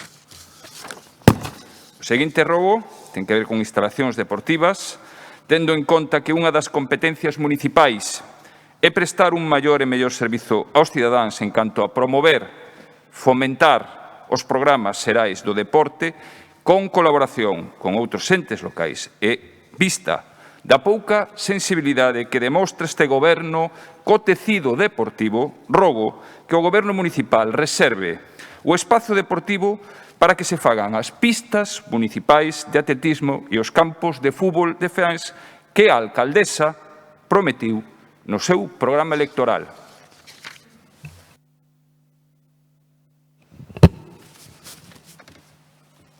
Muchas gracias. Tengo en conta que agora los alumnos del CEIP Eusebio da Guarda, por causa de la pandemia, entran y salen del recinto por la parte de atrás de este edificio, o sea, por la avenida de Pedro Barrio de la Maza, y debido a las circunstancias de los vehículos no están familiarizados y pasan a una alta velocidad, no hay una señal allí de peligro zona escolar. Se ha pedido reiteradamente por las asociaciones de padres y por el propio colegio, por lo cual ruego que el Gobierno municipal instale en la beirarrúa del CEIP Eusebio da Guarda una señal de tráfico indicando peligro zona escolar, para que los vehículos que transitan por esta zona adecúen su velocidad a estas circunstancias. Siguiente ruego. Teniendo en cuenta que unha das competencias municipais é prestar un maior e mellor servicio aos cidadáns en canto ao mantenimento das rúas, prazas e lugares de interés da cidade, rogo que o Goberno municipal arranxe a iluminación na primeira praza existente aos edificios de Enrique Mariñas en Mato Grande, que levan 4 farolas máis de 1 año e medio afundidas. Moitas gracias. Sí. Señora alcaldesa, sí. Si me permite. O tapí de pedra ou mural da canteira, obra do ano 1989 de Leopoldo Novoa, situado no borde do Parque de Santa Margarita, na frente coa avenida de Arteixo, encóntrase nun estado lamentable. A pesar das obras de mantemento executadas fai pouco máis de 2 anos, descoñecemos en que consistiron estas obras que se executaron, a vista de como se encontra na actualidade, descoidado e invadido pola mareza, non foron moi afortunadas. Por todo iso, rogamos, realícense de forma inmediata obras para garantir o bo estado de dito mural coa limpeza e retirada da maleza acumulada. Que os traballos a executar sexan os máis adecuados, tendo en conta os materiais e as características de dito mural, e que as labores de mantenimento fáganse de forma periódica para impedir que dita obra amose un estado lamentable de abandono como o que actualmente presenta. Moitas grazas. Ben, moitas grazas. As preguntas escritas serán respondidas antes do próximo pleno. Non hai escano cidadán e, polo tanto, o pleno ordinario deste mes remata aquí. Moitas grazas a todos e a todas. Que teñan moi boa tarde.